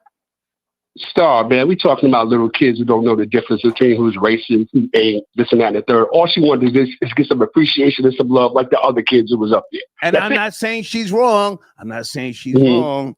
But there are certain cultures who teach their children as soon as they're old to walk, no one touches you. So let me answer the question for you, because I lived in Brooklyn for decades. You as well. The answer is no. You go to touch one of those little Ashkenazi kids, or one of those little Asian kids who work with their parents in the Chinese restaurants. They look terrified. I just want to say that. Number 9, you want to chime in? If not, I'll let Left-Handed land his plane. Or Rory, you can land your plane. Well, I will say this. I had to say that. I will say this. Now that little girl can join the Alvin Ailey dance group or Urban League and the Boys and Girls Club for free, because they offer the free programs. They offer free programs for the black kids in these communities. So now she can go dance with blacks, Hispanics, and mixed race people just like her for free. So everybody wins. This story. Maybe I don't catch the joke. Or it's an unintentional oversight. But at the end of the day, they spent money just like everybody else spent money. She's biracial. She's biracial. She couldn't get half a hug. She couldn't get a homeboy dap or something. She was half white. She couldn't get half of her, thanks or nothing. So don't play with me, yo. Don't give me all of this. And then hold up. Number 9. I'm not going to go off the meter with you because I respect you, my guy, even though what you do. Go ahead. What happened? Bro, she might have been biracial, but her attitude was full FBA. Ooh. Nobody tried to... Ooh, the little girl? The little girl? Yeah. She was... Oh, wow. Wow. I didn't see that in the video. The little girl was standing there, and she's part of a team, and she got left out of a group hug. So again, what are you talking about, man? What are you talking about? You ain't got no lips. You only telling half a story. So what you talking about? Why are you guys always concerned about my looks, and all the black women call into the show saying I'm attractive, they want to get me, they want to take me out. Check this out here. Is that what makes you mad? All the sisters call into the show, and they always want to kick it to me. All the black girls call into the show, they call me attractive and everything. Come on, man. Right? Is that an unintentional? I don't know nothing about that. I don't know nothing about that. You sloppy, bro. You sloppy. I don't know nothing about that. Your mother's sloppy. You mad about that? Your mother's sloppy. All right. Yeah. I'm giving you all the ammunition. Left-handed, we're going someplace else. You were raised by your grandmother. At least I had a mother. No, I wasn't. You didn't even have one. She dropped you off with your grandmother raised you. How you know? Your mom ditched out, dropped you off with grandma. At least I didn't have to call my grandma mom. See, this is why I can't wait to see you. When are you having that event so we can all get together? When are you having that event so we can all get together? I'm talking about somebody's mother. Yeah, your mother should have gave you an extra go find yours. Go find yours. When she leave you, 1974? You haven't seen her since, right? No. She took it on the hop, she right? She passed away. She passed away in 2003. Grandma's apartment in the projects and took off. So now you mad somebody else had a mom. 2003 when she passed away. You envious that somebody else had a mom because you were raised by Big Mama. I'm not envious, right? I'm not envious. Medea raised you, right? That's why you're so fat. Yeah, that's where you're going. Rory, I got $1,000 on it right now. $1,000 on it right now. $1,000 on it right now. I'm gonna cam up. Let's cam up and see who's fat and who's messed up. I got $1,000 on it right now. What we doing? Hang on, you guys want to cam up since we're going there? Yeah, I'm here. I'm with it. Let's go. I'm stat. Let's go. I got $1,000, Rory. What's happening? Hold on a second. What's happening, Rory? What's happening, Rory? I got $1,000 on it. I'm stat, right? That's my big mama. No. You called me stat. You said that. You said that before. 75 and I got my passport. And I got my passport.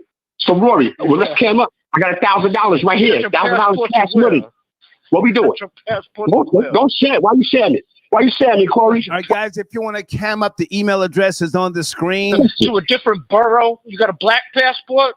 Take it to different ghettos. You ain't got no international passport. Let's cam up. Can we cam up, Rory? You want to bet $1,000 on that? I'm talking to you right now. $1,000 about cam up. Let's cam up. You got $1,000?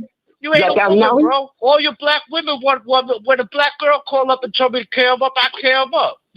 Let's get him up. Star asked me to carry him up. I carry him up.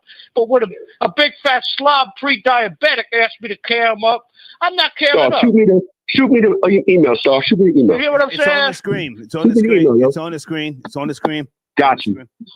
Okay, it's on the screen. Got you. Rory, I got $1,000. Where's your money? I came up tonight if you do a show. How about that? Nope, cam up right now. And bring your passport. Well, bring your go passport. find your mom, man. Go find your mom. She's still out there somewhere. All right, guys, I got to get back to the topic. I Your got grandma's not your mom. guys. I I got to get back. She dropped you. I got to get back to the topic. Left-handed, can you land your plane? I don't think he wants to cam up. And Rory, you can. No, because I Land his plane. He never took a plane. You should tell him, do you want to get off the train? That's for a left-hander, his broke black ass. There's no land in a plane. He never took a plane. You say, left-hander, do you want to get off the subway? You want to get off your train? That's what you should say to him. Ain't no land in his plane. You want to get off the train? Here's your stop, Atlantic Avenue. Okay. Your broke black ass. All right, guys, I got to go. Matter of fact, you know what? Hang on a second. Rory, I'm going to put you on hold. Left-handed, you want to land your plane? You were making some good points about. I'm trying to cam up, yo. He doesn't want to cam up. No, left-handed. I want to get past that. You brought up some good points with regards to the girl and the dance teacher. You want to finish up? Yeah, really. All I gotta say, man, I ain't called to get into the madness with the dude because he's a joker, man. You know what I mean? I'm not fat. I'm willing to cam up. I got $1,000 on it to say I'm not fat. Here's Rory's 1,000, Mr. Rich Man, Mr. All the Money, Mr. Landlord. No, I want to talk about the topic. No. Star. Why you gonna let this dude talk all this craziness, man? Why you gonna let this dude talk all this craziness, man? I got $1,000 to say I'm not fat. Left-handed. And I got $1,000 to say I got a passport. What we doing? Okay, he's not camming up. He's not on the line. You said what you said. Huh? Can we finish He's up? talking all that shit. He's gone. All right, I'm gonna finish up, y'all. I'm gonna finish up, yo. Check this out, man. That was unfair how they did Shorty. That's all I'm gonna say. I don't really try to be funny about it and make all these innocuous remarks and try to get laughs and all that. I'm not here for that because that happens every day. But in Middletown, Connecticut, I'm not surprised. Okay. Can I ask you a question? Surprised. Can I ask you a question? Yes, sir. Based on what you've said. Based on what you said. It was a harsh lesson. Yeah. A harsh lesson. Yeah. But hold on. Do you think that lesson will help her build character? Because, this is America. I love this land. I'm a capitalist, but at the same time, there are certain realities that we do face as Americans, whether we're black, white, Asian, Hispanic, biracial. You think that little lesson in racial hatred will help that little biracial girl? Can I add? It's going to have to. Hang on. Can I add something? Number 9, hold on. Let left-handed land his plane, please. Yeah, I'm gonna say this to that Star. It's gonna have to, man, because where that situation happened in Middletown, that's probably not the first time it's happened to her or her family, and it probably won't be the last. So again, it taught her a harsh lesson about the realities of life. Yeah. You know what I mean? So again, that's my answer to your question, yo. Okay. Number 9, you had something to say to left-handed. Yeah, that little girl's new dance instructor's name is Shamika Wright from the Boys and Girls Club, aka Mika. All right. I'm out, Star, man. I'm out. All right, peace. All right, so I'm out. Okay. All right, left-handed peace. Jesus Christ. Rory, can you want to hold on, or you want to add to the conversation? I want to focus on this topic, man. Yeah. Where's a white boy at? White boy Rory. Are you there, Rory? Yeah, man. What? Okay. Can I put you on hold? I'm getting backed up on calls. Want to hang on for a second? Yeah, no doubt. Okay. All right. Number 9, sit tight. Let me bring in area code 507. Good evening. Please watch the language. We're discussing, was Jesus of Nazareth really a black man? Are you there? 507. Hello? Yes. Can you hear me, sir? Yes, please pick up the pace. All right. So I have a couple things to say. I'm not going to curse, but My first question is, if the letter J was not introduced into the alphabet until the year 1524 by an Italian man, where do we get Jesus from? Tell us, sir. Because this is a part of history. Tell us. I have no idea. It's mind-boggling because if it wasn't introduced until the 1500s, where do we get Jesus from? I could have sworn it was called Yeshua. Okay. Sir, was he black? That's the question, sir. Please. Was he black? Whatever you want to call him. Okay. I'm pretty sure he was black if there was a Jesus. I'm pretty sure he was black since he was born around the Mesopotamia area, something like that, where the Africans roamed the country, something like that, you know. But I don't think there's even anything such as a Jesus. If there was, then it is what it is. But I highly doubt that there was a Jesus. Okay. I don't really follow the Bible. Also, if we want to talk about the Africans and all that stuff, Africans are the real aliens. The other caller, I've said that, sir, on multiple occasions. but now, hold on a second. Do you find any truth with regards to what the Israelites were preaching over in Kenya? Because they were stoned. That's where this question even comes from. Did you see the video? No, I didn't tune in at the video part. No, I did not. Okay. Well, so, but I'm gonna land my plane and get off here. It's just a mind-boggling thing when people talk about Jesus, and it's like, hold on, the letter J wasn't introduced until the 1500s. So where do we get Jesus from? And then, well, I can explain.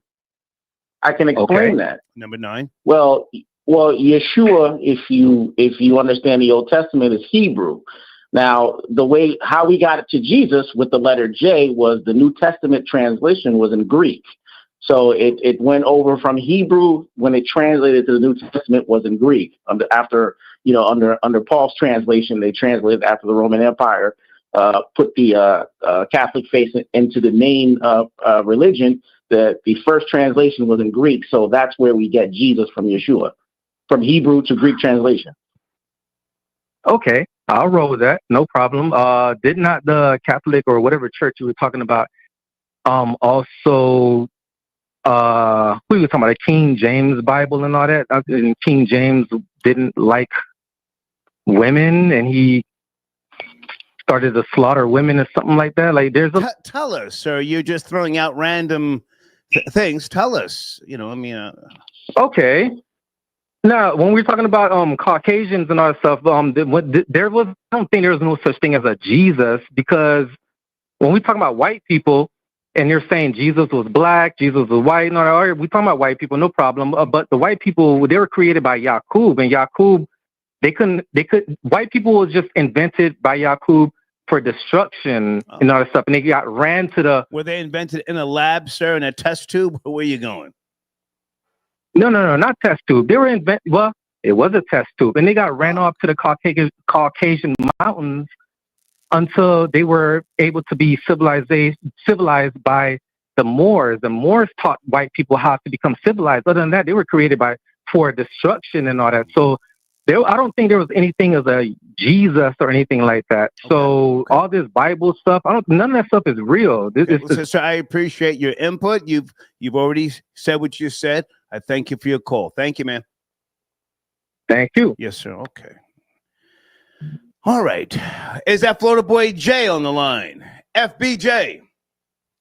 Hey, man. Hey, Star, what we doing, man? I'm throwing something on the grill for my boy Carmelo Anthony with a K. We turning up today. My nigga, hey, man, we taking him out. We poking him up like hold on. I need you to pull back on the N-word and no cursing. It's a little too early. I would like to leave this episode up. I got number 9 and Rory on the line. Got to start with the question: was Jesus of Nazareth really a black man? Not only was he a black man, to me, it makes no other sense than him being a FBA.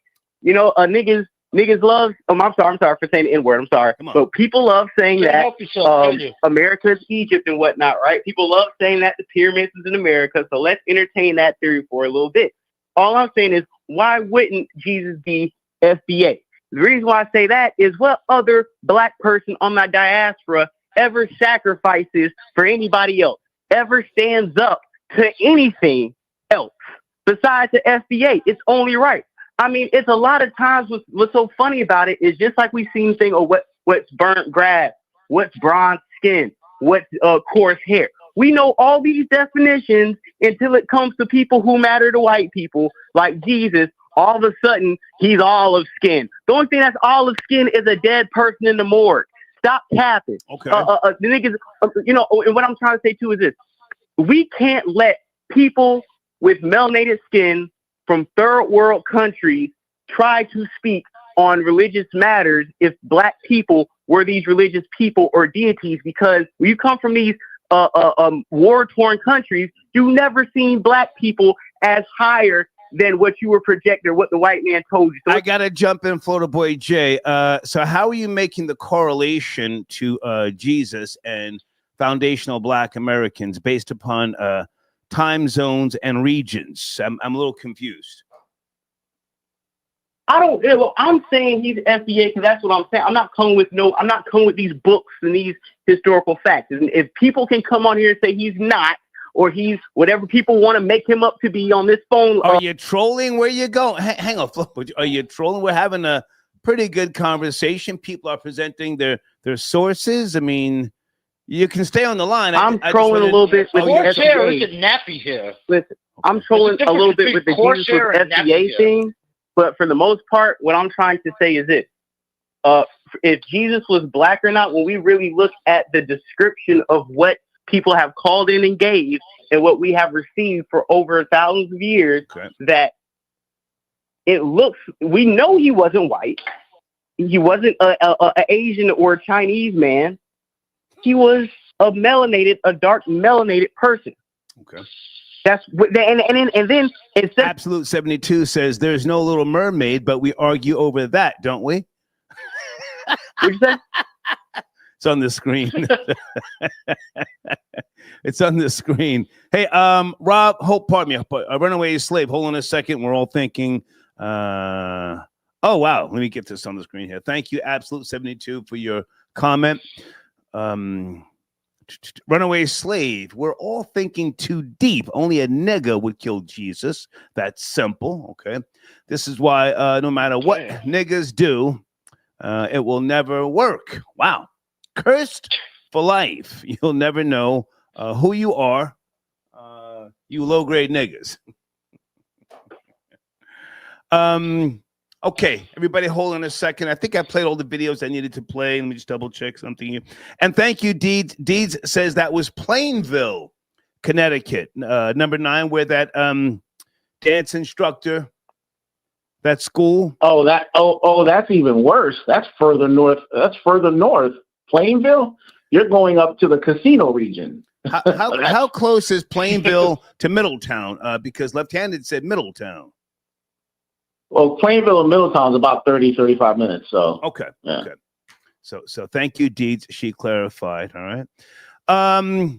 Rory, back to you, man. With regards to some of the topics, because I got to clear the line soon. You going to be around tonight? Yeah, I don't understand. I don't understand how you could say Jesus is FBA. I mean, Jesus' mother and father were named Mary and Joseph. You know what I'm saying? If he was FBA, it would be Daquan and Shaquita, and they would have left him with his grandma to raise in an apartment. So there's no way that Jesus was FBA. That's just like preposterous.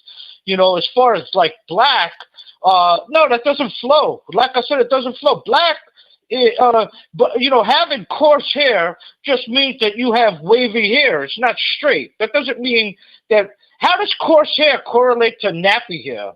I don't get that. Like coarse hair and nappy is a whole nother goddamn realm by itself.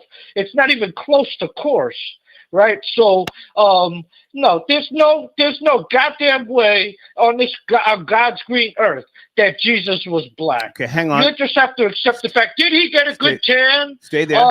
Because he lived on the Mediterranean coast? Yes, he got a good tan. You know, a lot of us do. You know, we're not all pale skinned and run from the sun. Okay. Can you sit tight a second, Rory? It's whether they were blue or green. Rory, can you hear me? Please listen up. Florida Boy Jay, do you want to?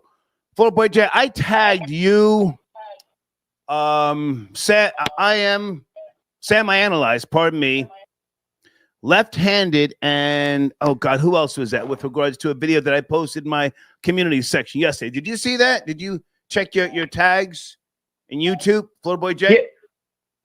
Yeah. I definitely did see that. I definitely did see what you posted and tagged me in about SGW. I mean, well, Amy actually posted that. It was a great video. Is why the NBA is dying. Yeah. But everybody, hold on. I'm backed up on calls. Let me just put you guys on hold for a second, and let me bring in Radio What's New. Hey there, thank you for your patience. Radio What's New, tapping in from Canada. Good evening. Hey, Star. Hey, good to hear from you. It's cracking. I wanted to comment on the Connecticut teacher. Yeah, I do agree that.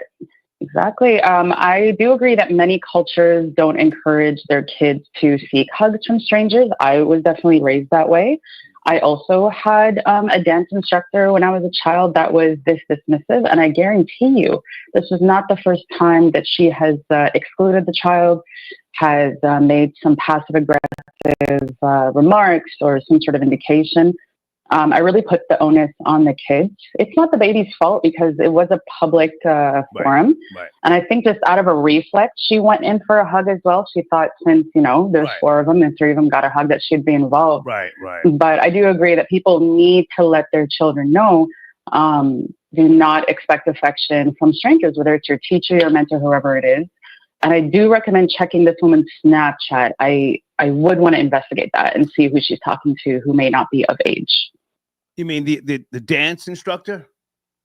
Yes. If she's that boundaryless on a public stage, I don't think that she'd go that far. And of course, every single other headline fits her description with respect to that. They shut down their social media, the dance school, and they let the girl go from the school. The little biracial girl and her sister, they let them go. So I don't know if the lawsuit's going to jump off or not, but listen, I hope not.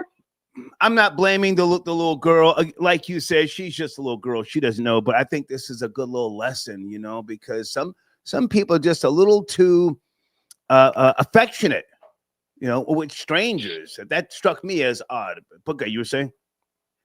And some people are too cruel. I mean, I'm glad that she left the school. I really don't hope. I hope that they don't spend a dime suing the school. It's lesson and message received from that institution. Right. I just think that her conduct was unbecoming since it was such a public platform. I can only imagine how she was treating her in private. Right. Okay. Do you care to tackle, was Jesus really a black man based upon the videos coming out of Kenya? Well, the concept black man doesn't exist out of America. And if you pull out your maps, you'll see how close the African Horn is to Jerusalem and the popular areas that he roamed and that he preached in. I don't think that he was a black man as per the current definition. I have family members that have the same description of his hair and so on and so forth, and we are not considered Africans by Africans or by FDA. So I think that folks need to just get their passports, go out there and see for themselves how diverse the world really is. It's not black or white. There actually is an entire spectrum of phenotypes out there. I hear you, but those Kenyans were stoning them, They're also starving. I don't understand why we hold people accountable that are living in chaos. I think we can definitely hold America accountable because we should not be living in chaos. We have the means and the education and the communities to be able to act accordingly. But I'm not understanding why why are Kenyans acting savagely? Because they're living a savage life. Again, pull out the geography, pull out the history, look up what's actually going on there, look up the GDP. Well, I gotta jump in now. Hold on. So now you're saying they're not aware of what they're doing. They're savages. No, not saying that they're aware. I'm saying they're living that real dog eat dog world. Okay. In America, it's unfortunately. Please be careful with your American hatred because you're from Canada. It's not. It's not American hatred. I'm just saying you can do better. You can do better. You've said America 3 or 4 times. you're from Canada. I pay attention. I understand. Number 9, do you want to hold on? Number 9, you want to jump in? We have Radio What's New from Canada, talking a little greasy about America. Well, I don't blame her when it comes to Black Americans to speak greasy. I don't blame her. I've always enjoyed speaking with Canadians. They're very jovial and appealing. I'll be at Carolina this summer in Toronto in August. But that being said, I agree. You know, there's a lot more regional aspects of if you get out there and travel, you'll notice just because someone's complexion is might be a shade darker or so, that doesn't necessarily identify them as what we've known today to call Black. I mean, to say Jesus is Black is just absurd because none of the researchers agree with that claim.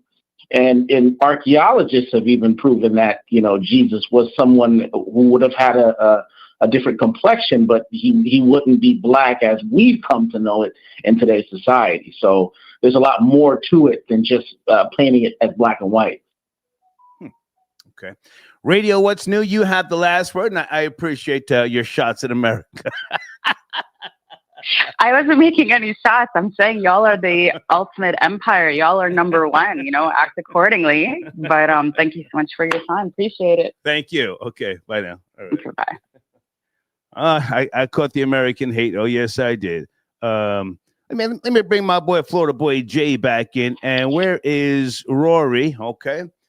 Florida boy Jay, tell us what's going on your platform, man. You've been getting back in the trenches, yes? Have you addressed Young Thug, Whack 100? What's going on your platform, Florida boy Jay? Yeah, we're probably, depending on how this dinner goes, I might go live tonight. Okay. But yeah, we've been covering all these topics. We covered the gay topic. We've been talking about the whack topic for a few weeks, especially this past week. Okay. We haven't really did too much potting so much this week. It's just been a lot of editing, redistribution. You know what I'm saying? Just pushing everything out.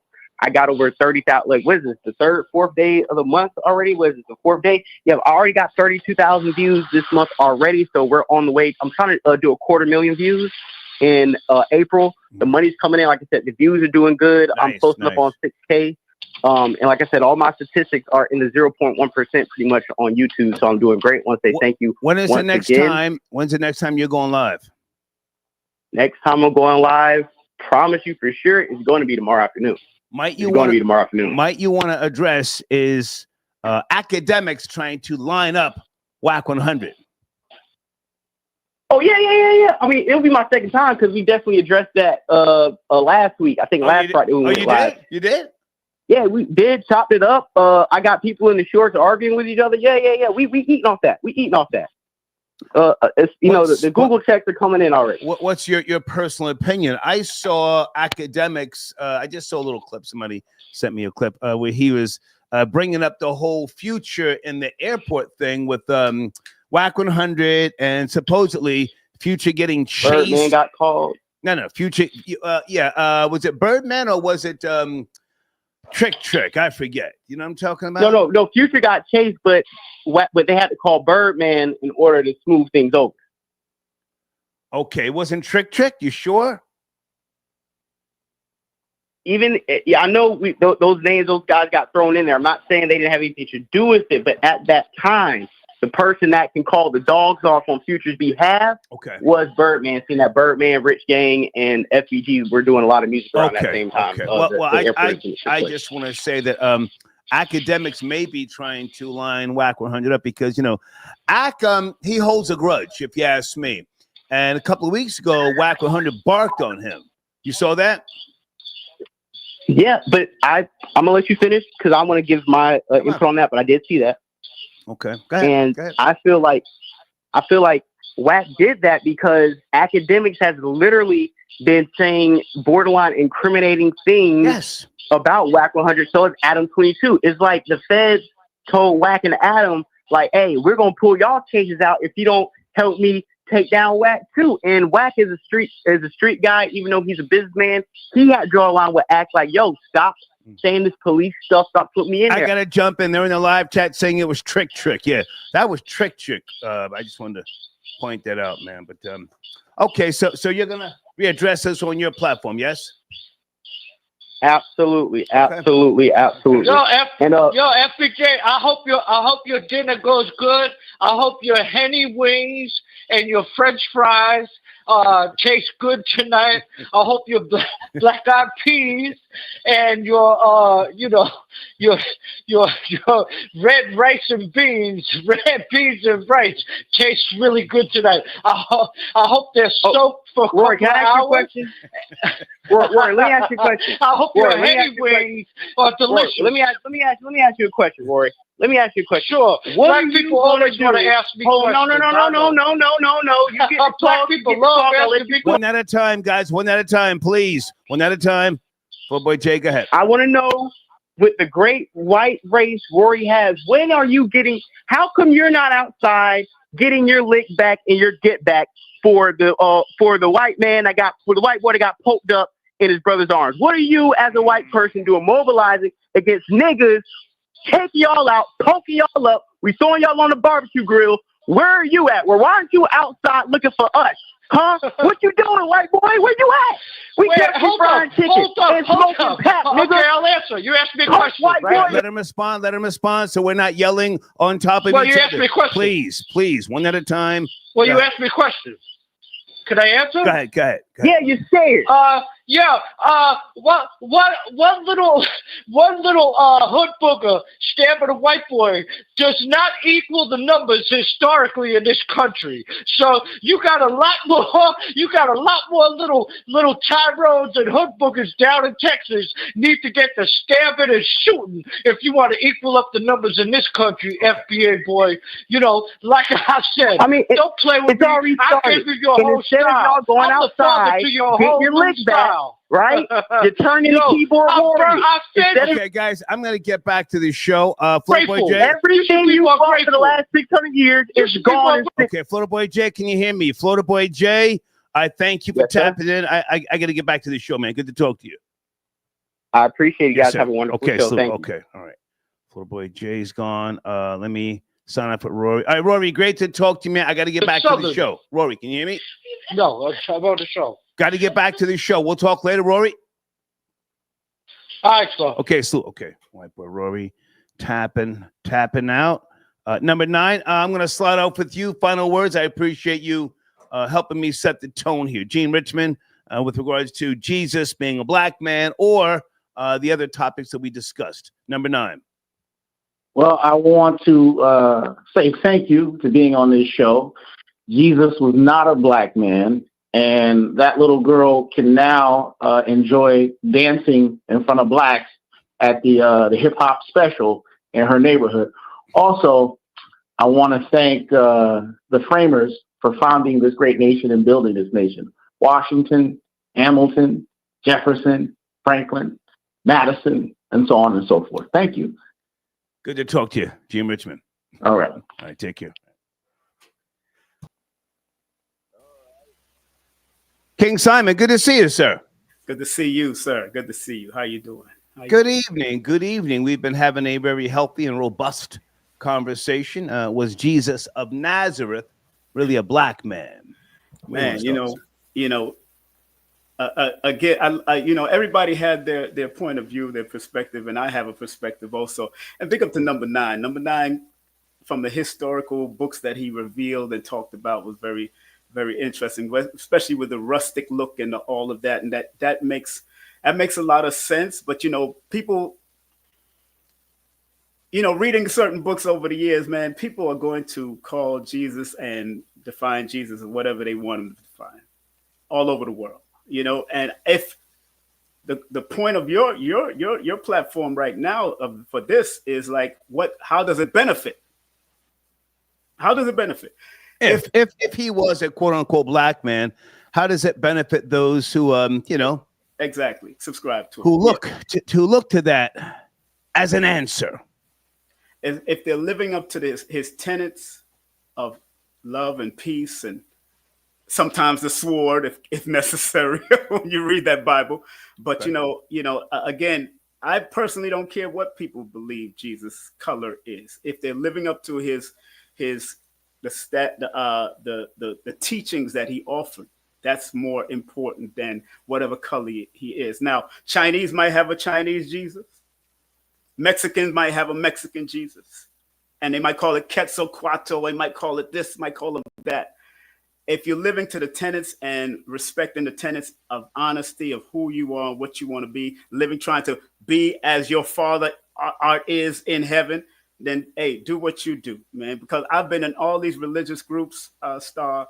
I know. And all we've done is argue. Right. And sometimes we don't get nothing done in the argument. You know, I mean, I've read books like Nile Valley Civilization by Anthony T. Browder, and he goes back to the old story of Asa and Haru, the Jesus, the Mary and Jesus story. You know, it hurts my heart personally because we just it's too much arguing and debating. And I heard all the Rorys, I heard everybody of it, and respect to everybody. And if he's FBA, if like Florida Boy J could believe his FBA, then let him be FBA. King Simon.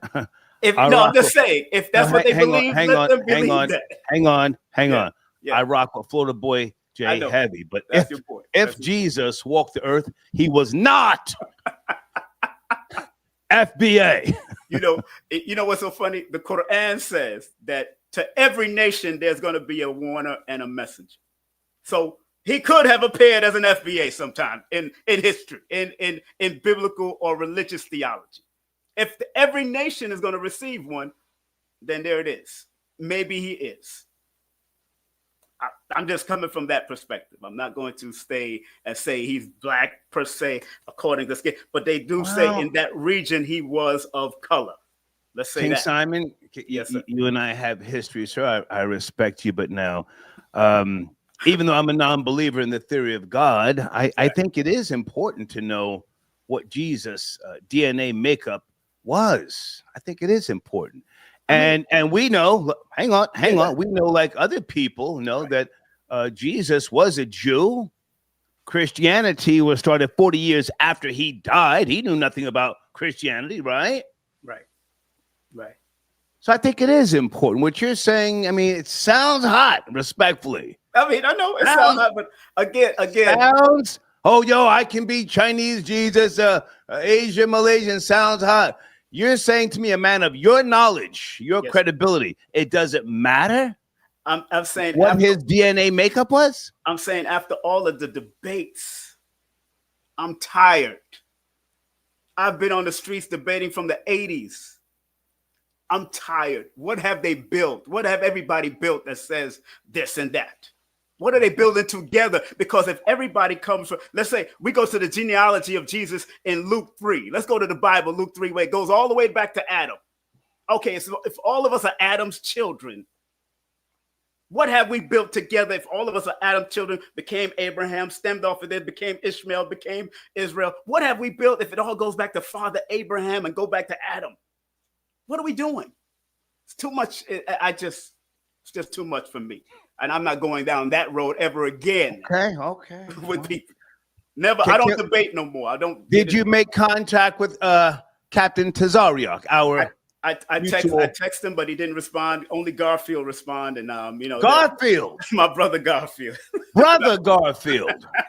Now hold on. Would Brother Garfield say what you're saying? Because you No. Garfield and them, they do their debates, and Sonetta, all of them do their debates. I don't get involved with that. Where is Brother Sonetta? Hold on a second. Is he live right now?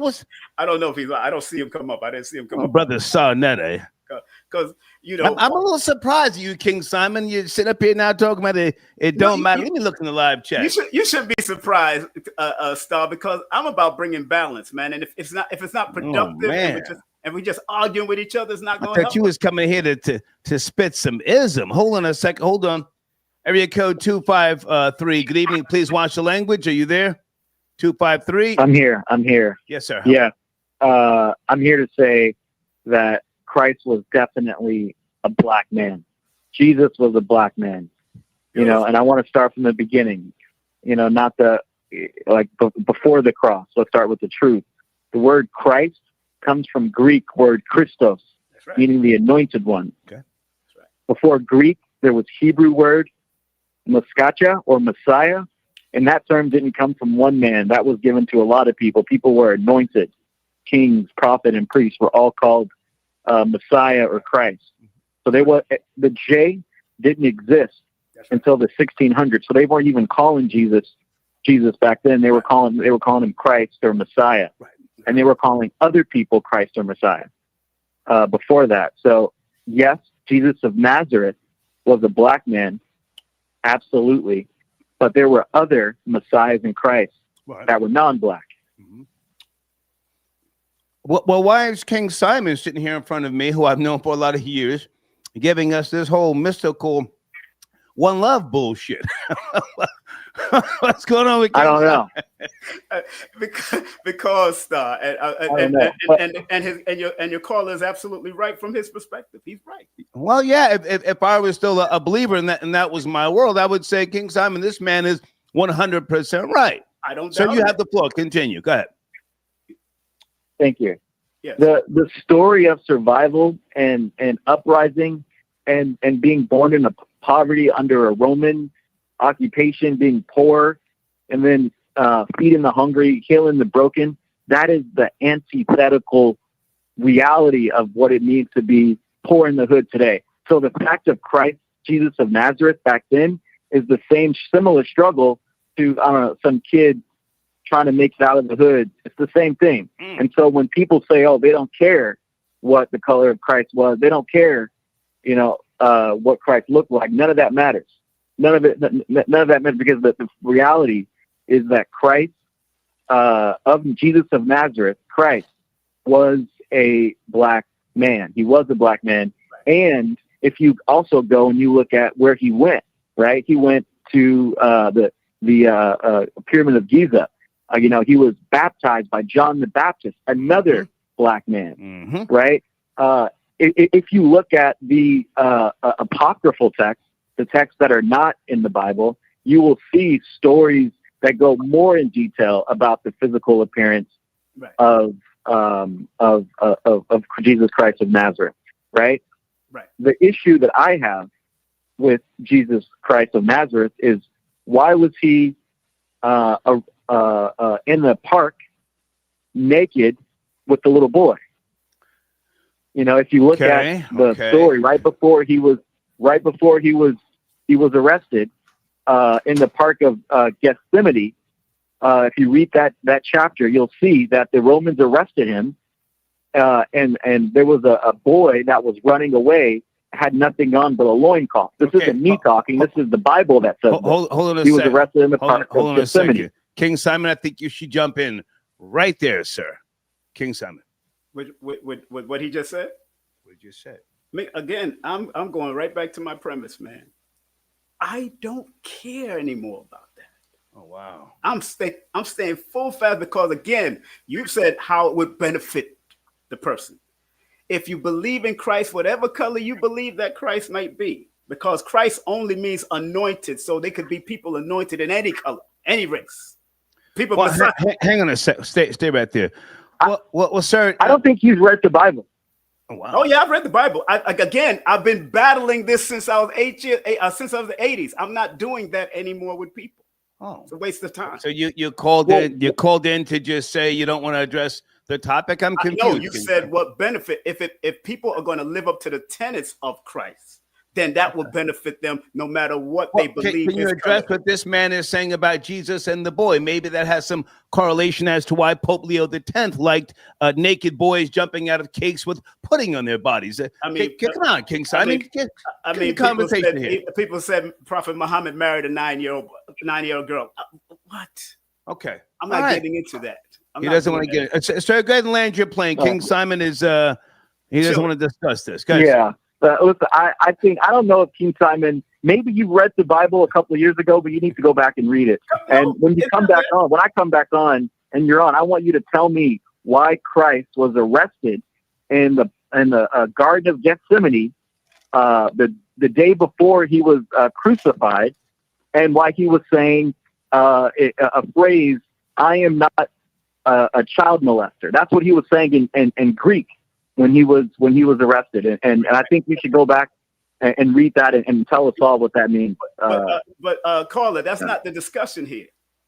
The discussion was, how would it benefit us if he was black or not?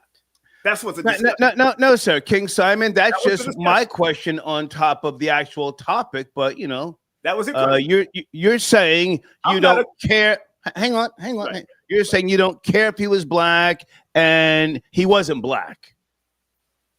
No, I don't care if people believe he's black or not. I might hold on to him being black. What do you say, King Simon? Do you, never mind people, do you say Jesus was black? You. From the historical breakdowns that I've gotten from my elders and teachers and the stuff that I've read, and also where he was located, he would be of a melanated kind, melanated person.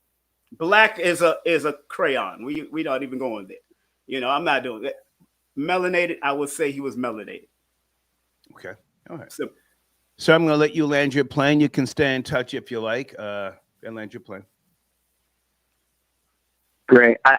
Now you've admitted that he was black, can you now admit that, or can you tell us all why he was arrested in that park and he was saying he wasn't a child molester? Well, he's not going to address that. I never said that. You said that. I don't know that history from your perspective. That's your perspective. Well, that means you never read the Bible. I mean, that's where I'll land my plane. That means you never read the Bible. It's there in plain text. Well, please tell me the chapter. Well, you can Google the arrest of Jesus, King Right. Simon. You have a computer in front of you? I could also Google the mystical life of Jesus. I could do all of that, you know, please. All right, sir, again, land your plane. Please. All right. Well, he doesn't, like I said, Star, your boy doesn't really know the Bible like that. He said it was written in Greek. Right. He said it was written in Greek. That's right. English, and they didn't mention that in English. They mentioned it in Greek. Right. Well, sir, did Jesus have little boys jumping out of cakes? Come on now. Really? That was the Pope's, but you know, if you look at the text, it says that Jesus had, when he was arrested, that was his thing. There were a little boy running away. That was his thing, Pope Leo X, and they would just be dancing. I think it was Friday nights. Hey, man, I appreciate the call. Stay in touch. Thank you. For sure. Thank you. Yes, sir. Thank you. King Simon, you okay? What's going on with you, man? You know, I'm going through other things in my own life. So I'm keeping. Hold on a second. Rob Lowe, I got your donation. He says that is one of the white man's most useful tactics to wear you down to his will. The master of tricknology. If everybody is right, nobody is right. Nobody's right, right? Nobody's right. If everybody's right, nobody's right. The Most High. Where are you, sir? The Most High. Do you want to tap in the Most High? Phone lines are open. Guys, there's a video that I Amy posted, pardon me, in my community section. I did watch it. Oh, man, I like that video. It's about the NBA. What is that video called again? If you guys get, I mean, it's not a sponsor or anything, but very, very good video. I enjoyed it. Is the NBA really dying in my community section? Okay. All right. So, King Simon, tell us about your book. So, what's going on with you? I want to make sure I give you some time to promote here. And David D. Cordova may or may not be tapping in. Respect to David. Respect to King everybody. Simon, you have the floor, sir. Oh, respect to everybody that called in. My channel is King Simon Presents, or KSP TV Media, where I focus on using the science, the metaphysics science of numbers to guide people to be their very best self. That is my job. My books, I have 5 books out, and I have 2 workbooks out on, again, helping people to be better through their own particular words, the names, and their birthdays, if anything, you know, to help people become better, you know, as I strive to be better every day of my life. Okay. Thank you. David D. Cordova, are you camming up or do you want to call in? David D. Cordova? No The Most High says, peace. The Jesus myth is based in symbolism and allegory. Okay. If Jesus was black, he would have he was essentially a deadbeat dad. He never came back. God is within. Look, there's so many stories, though. There's so many. I'm tired. I can't do it no more. I feel like calling Brother Sarnetta. Yeah, maybe you should. You know. Maybe I can text him. Yeah, you can text him. So you got the same number? Yeah, same numbers. But a good book is Nile Valley Civilization, Contribution to Civilization by Anthony T. Browder. Dr. Ben's book are good. Dr. Clark's, anything that helps to open your eyes up to the lineage of Jesus and, the history. I believe he's a melanated person. If he was, even if he's an Arab or a Jew, Semitic is melanated. If you're honest with people are honest. I remember Dr. Khalid debating Donahue on that. So I don't know. Let's not do that. I was there during that time. So I haven't spoke to this good brother in quite some time. Who's Well, actually, that? it's a couple of weeks ago. Where's brother Sa? Sa Netta. I'm going to text him. I don't want to call him. King Sam, you go ahead and promote while I'm texting Sa Netta. Oh, you want me to get him? You want me to get him? I could call him. No, I'm going to text him. I don't want to call him while I'm doing the show. Just go ahead and promote your platform, or you can address another topic. Did you see the video with the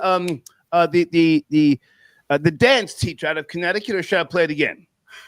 That I did not see. I seen the one that you sent me earlier with the Hebrews, and big up to Nathaniel, Bishop Nathaniel, and all of them out there. They're trying to do their best. Those are the ones that protest when for Kyrie Irving and all of that back in over there back in the day. So enough respect.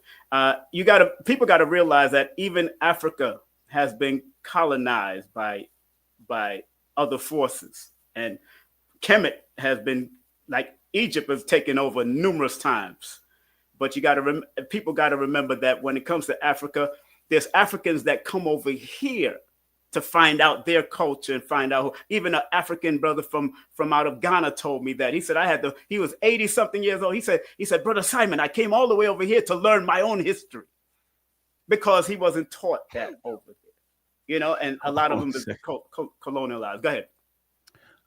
Thank you for your donation, Old Man Winston. Star, great show. When are you going to get a dating show with Florida Boy Jay and Aaron again? With number 9 for the jokes. Okay, I'm not sure. I sent Sonetta a text. Let me see if that good brother has time to respond. Right. I like the way Sonetta says brother. Area code 804. Good evening. Please watch the language. Are you there? 804. Yeah, poor righteous teacher. Hey, I just call in for a quick minute. Hey, peace, God. Peace, God. Good to hear from you. Peace. Yeah. No, I just want to say one thing. Everybody calling in and they philosophizing about everything, but out of all them prophets, whether it's Moses, whether it's Abraham, Noah, whoever, or Jesus, you can't find their grave. They don't have no grave.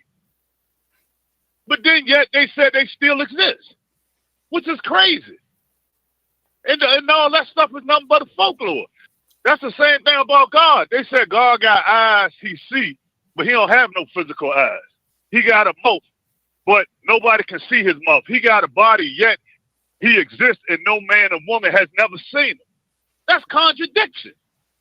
If you say God got eyes, mouth, and a body and all this and stuff, yet no man or woman has seen him, how in the hell you gonna say he exists? Can I jump in, poor righteous teacher? Can I jump in, sir? Yeah. Yes, sir. Now, I'm a non-believer. You know this, but now, are you a believer? I forget. No, I don't believe in that, in them teachings and stuff. I'm just, reality. That's it. You believe in yourself. That's right.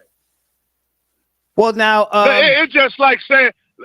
Let me ask you a question. Could God be a frequency? A frequency. There is a signal pulsating coming from the Milky Way. We stumbled upon it back in the 30s. A physicist. Could God be a frequency and all around us? Yeah, that's up to the individual who wanna believe that. The way I was taught that God is just man is God. And the definition for man and God is nothing but intelligent. Right. And when you use high intelligent, you are showing your true supreme being of who you really is. No man has ever walked this earth and possessed all the powers in the world. If one man possessed all the powers in the world, why the world so messed up the way it is now? And it's more messed up now in modern time than it was in biblical time. It's just like... Can I ask you another question, poor righteous teacher? Ask you another question. Yeah, go ahead. Yes, sir. Could God be a frequency and nothing that we do has a goddamn thing to do with God. Nothing. Not your achievements, not your babies, not your tragedies. God is a frequency. Could that be plausible? I'm just asking. Nah, I don't think so. I think God got something. You don't have to see God. Who are you? In the grand scheme of things, who are you? No, you gotta see God. Who am I? No, you gotta. Yeah, you are a man. That's what you are, and you gotta see God and stuff because God is a man. He's intelligent. No, sir. And you see intelligence. It takes intelligent man. Hang on, poor righteous teacher. Poor righteous teacher. I've already said, could God be a frequency? Never mind the flesh. Could God be a frequency all around us? If you go out to Alaska some goddamn where and you blow, pause. You blow, you could see the cold air. Couldn't that be quote unquote God? No, that frequency got to come from something, somebody or something. It can't just exist on its own. It's just like Saint Spirit exists on its own. Yes. And it don't exist on its own. It just don't. Wind, rain, oxygen, nitrogen. You know, poor righteous. Hang on, King Simon. Hang on, King Simon. Let me just finish talking to poor righteous teacher. I want this man to respond. Go ahead. So you saying? No, go ahead. I couldn't catch all that. Say that again. If you freeze or you stand outside in the freezing weather, won't you see icicles form? Yeah, you can see icicles form because it get cold. Could that not be God? Could that not be God? In the frozen form. I don't think it's God. I think it's just part of science. It's just part of science. Something that always existed. Science means to know. Science means to know. The whole thing. Everybody bear witness to God, but it's on how we see God. That's when the arguments come in. Okay. You know what I mean? King Simon, you wanted to jump in there. Poor righteous teacher, King Simon, want to ask you a question. Go ahead, sir. But you know, brother, from your perspective, that's real good, man. But you got to remember, we was taught, especially in the 5% nation of gods and earth, about Islam being mathematics and mathematics being Islam. Frequencies can be determined and found out through mathematics. Bingo. So it is a science to know. Anything can be found out. Anything can be found out through mathematics. Exactly. That's the science of all things in life. So Star's not wrong when he says, could God be a frequency? Because man is also connected to a frequency. I don't know. It could be, but it got to be proven. It got to be proven. Frequency's been proven. Frequency's been proven. So it's basically a hypothetical. It's like a hypothetical when you take a girl out to eat and do for her kids and buy her things, and she said, "You ain't do that for me. God did that for me." So she going on a hypothetical because she don't want to accept the facts. Well, she's a delusional liar. But now hang on a second. Poor righteous teacher, before you go, so I have to ask you the most important question. You ready? Yes, sir. What's today's mathematics? What, today's mathematics? Let me see today's date. The fourth, culture freedom. And that's one true way of life. So are you sure, that's what I'm sir? showing. Are you my sure? true way of life. Yeah, okay. I'm sure, right and exact. Okay. Today's man. Peace, God. Have a good. But look, I gotta go. Salute, Star. Peace. Yes, sir. Okay. Okay, I just had to make sure. David D. Cordova, I sent you a link. I'm not sure if you got the link or not. Okay. Who sent you the donation here? Natalie, I got your donation. Hold on a second. I think Natalie's getting at you, King Simon. Hey, Natalie. Come on. Wait a minute. I'm trying to put it on the screen. I missed it. It went by kind of fast. Okay.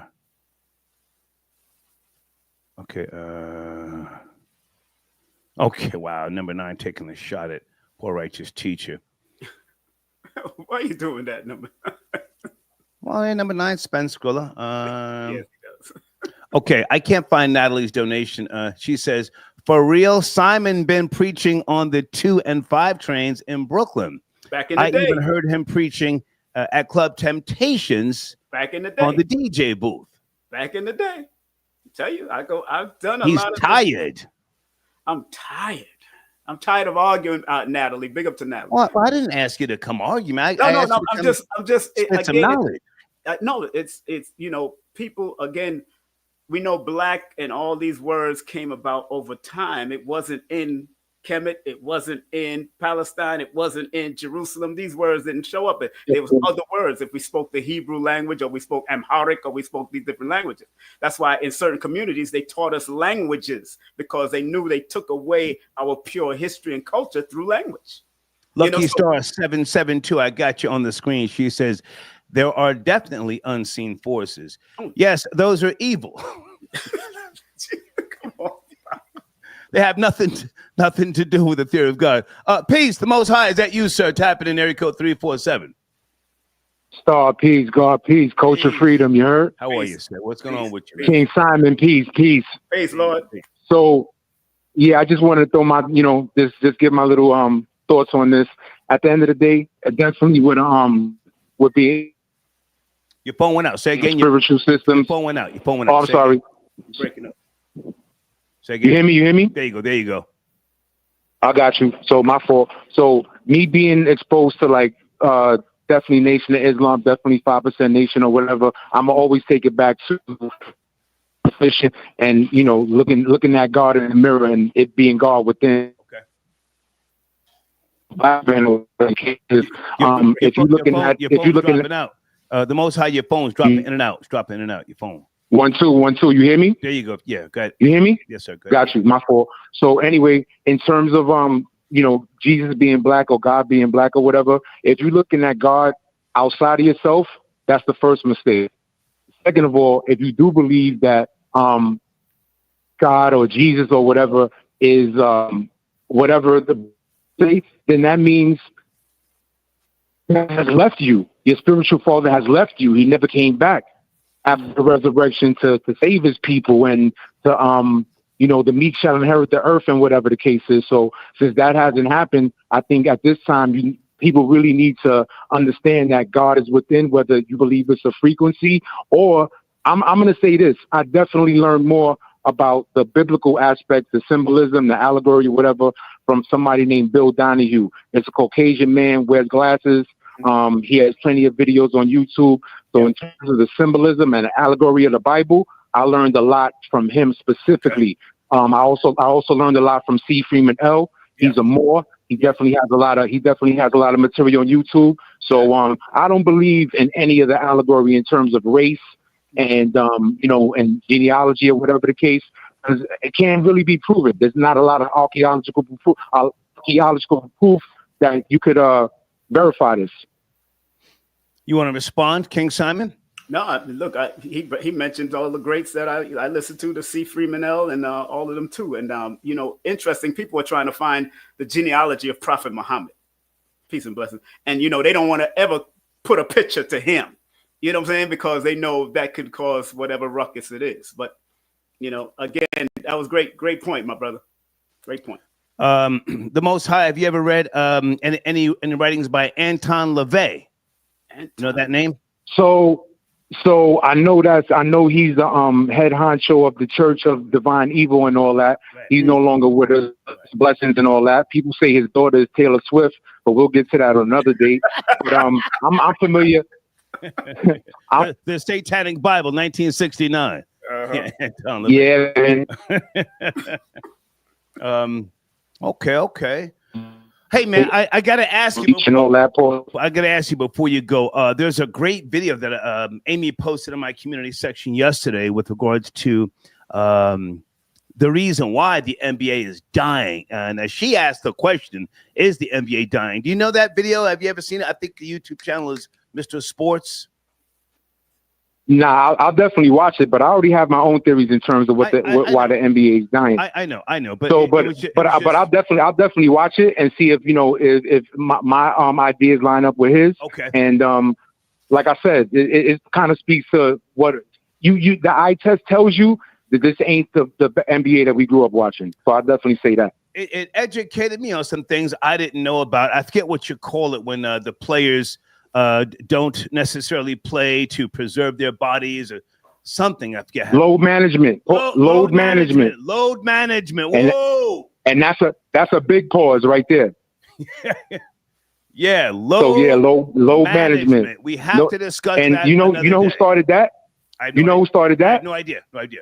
Greg Popovich and the San Antonio Spurs. They started sitting down old ass Tim Duncan toward the end of his career, and then they started sitting down their big stars to preserve them for the playoffs and whatever. So they were the first ones to make David Stern take note and understand, like, look, we have sponsors. You know what I'm saying? We have network deals that our league is built off of our stars. Gotcha. So how you sitting these players down? And just because it's not the playoffs, you want to preserve them, but we're losing revenue and we're losing ratings because our biggest stars aren't playing. So we're going back about 10 years in terms of that being a thing. So it's just gotten worse because the biggest star is the biggest load management pause violator.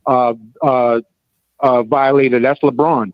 Yeah. So I want to come back to that another day. But again, that video, I'm sure you know everything in there, but I found it to be very informative. But let's talk another time, man. Thank you. Let's build. Peace, Lord. Peace. Okay. Peace. All right. Okay. We're still cooking here. We're still cooking. David D. Cordova's on the screen from Today's Religious Talk. David, how are you, man? Hey, doing well. How's it going? Hey, King Simon. Hey, Brother David. How you doing? How you doing? Wonderful. Thanks. Wonderful. I'm looking for your show information to put on the screen, David, whilst we're talking. Can you answer the question first? Yeah. Was Jesus of Nazareth really a black man? And I'm specifying Nazareth because that's where, as you know, his mother Mary was from. That's where he was raised. He wasn't born there, but that's where he was raised. Yes? Absolutely, 100%. Jesus was a black man. And I'll be the first to go on record and say it. I believe this wholeheartedly because, and now lately, you start to hear people saying that Jesus was darker, or you'll start hearing that people are saying that Jesus was olive-skinned. So this is a new thing. They say that Jesus was darker. Now, in order to get darker, how does one get darker? There'd have to be a contribution of some African genetic in order to make you darker. So when you look at the Southern Italian or Mediterranean folks, you know, when you look at how Hannibal conquered southern Italy with 500 Watusu elephants and mixed the blood, hence why a lot of Southern Italians have olive skin.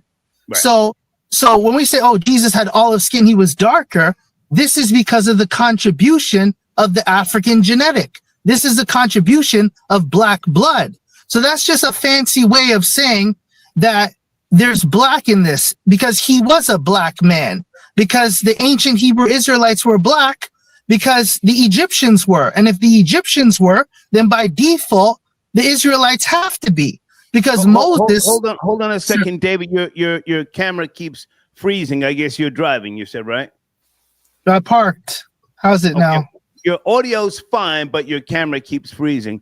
King Simon, I see you nodding, man, but you didn't want to say none of this. What's going on with you, man? Now you're nodding as David speaking. Again, I stopped getting into those arguments, and I agree with David. And I mean, I got the books, the book of God. I know you got the books, man. I was hoping you would come on and spit some fire, man. But anyway, David, back to you, man. Back to you, David. Yeah, David understands. I don't want to debate and argue. I don't want to. You don't want you to debate. I want you to break it down. Go ahead, David. Right. Yeah, and the problem is, see, the Hebrew Israelite movement.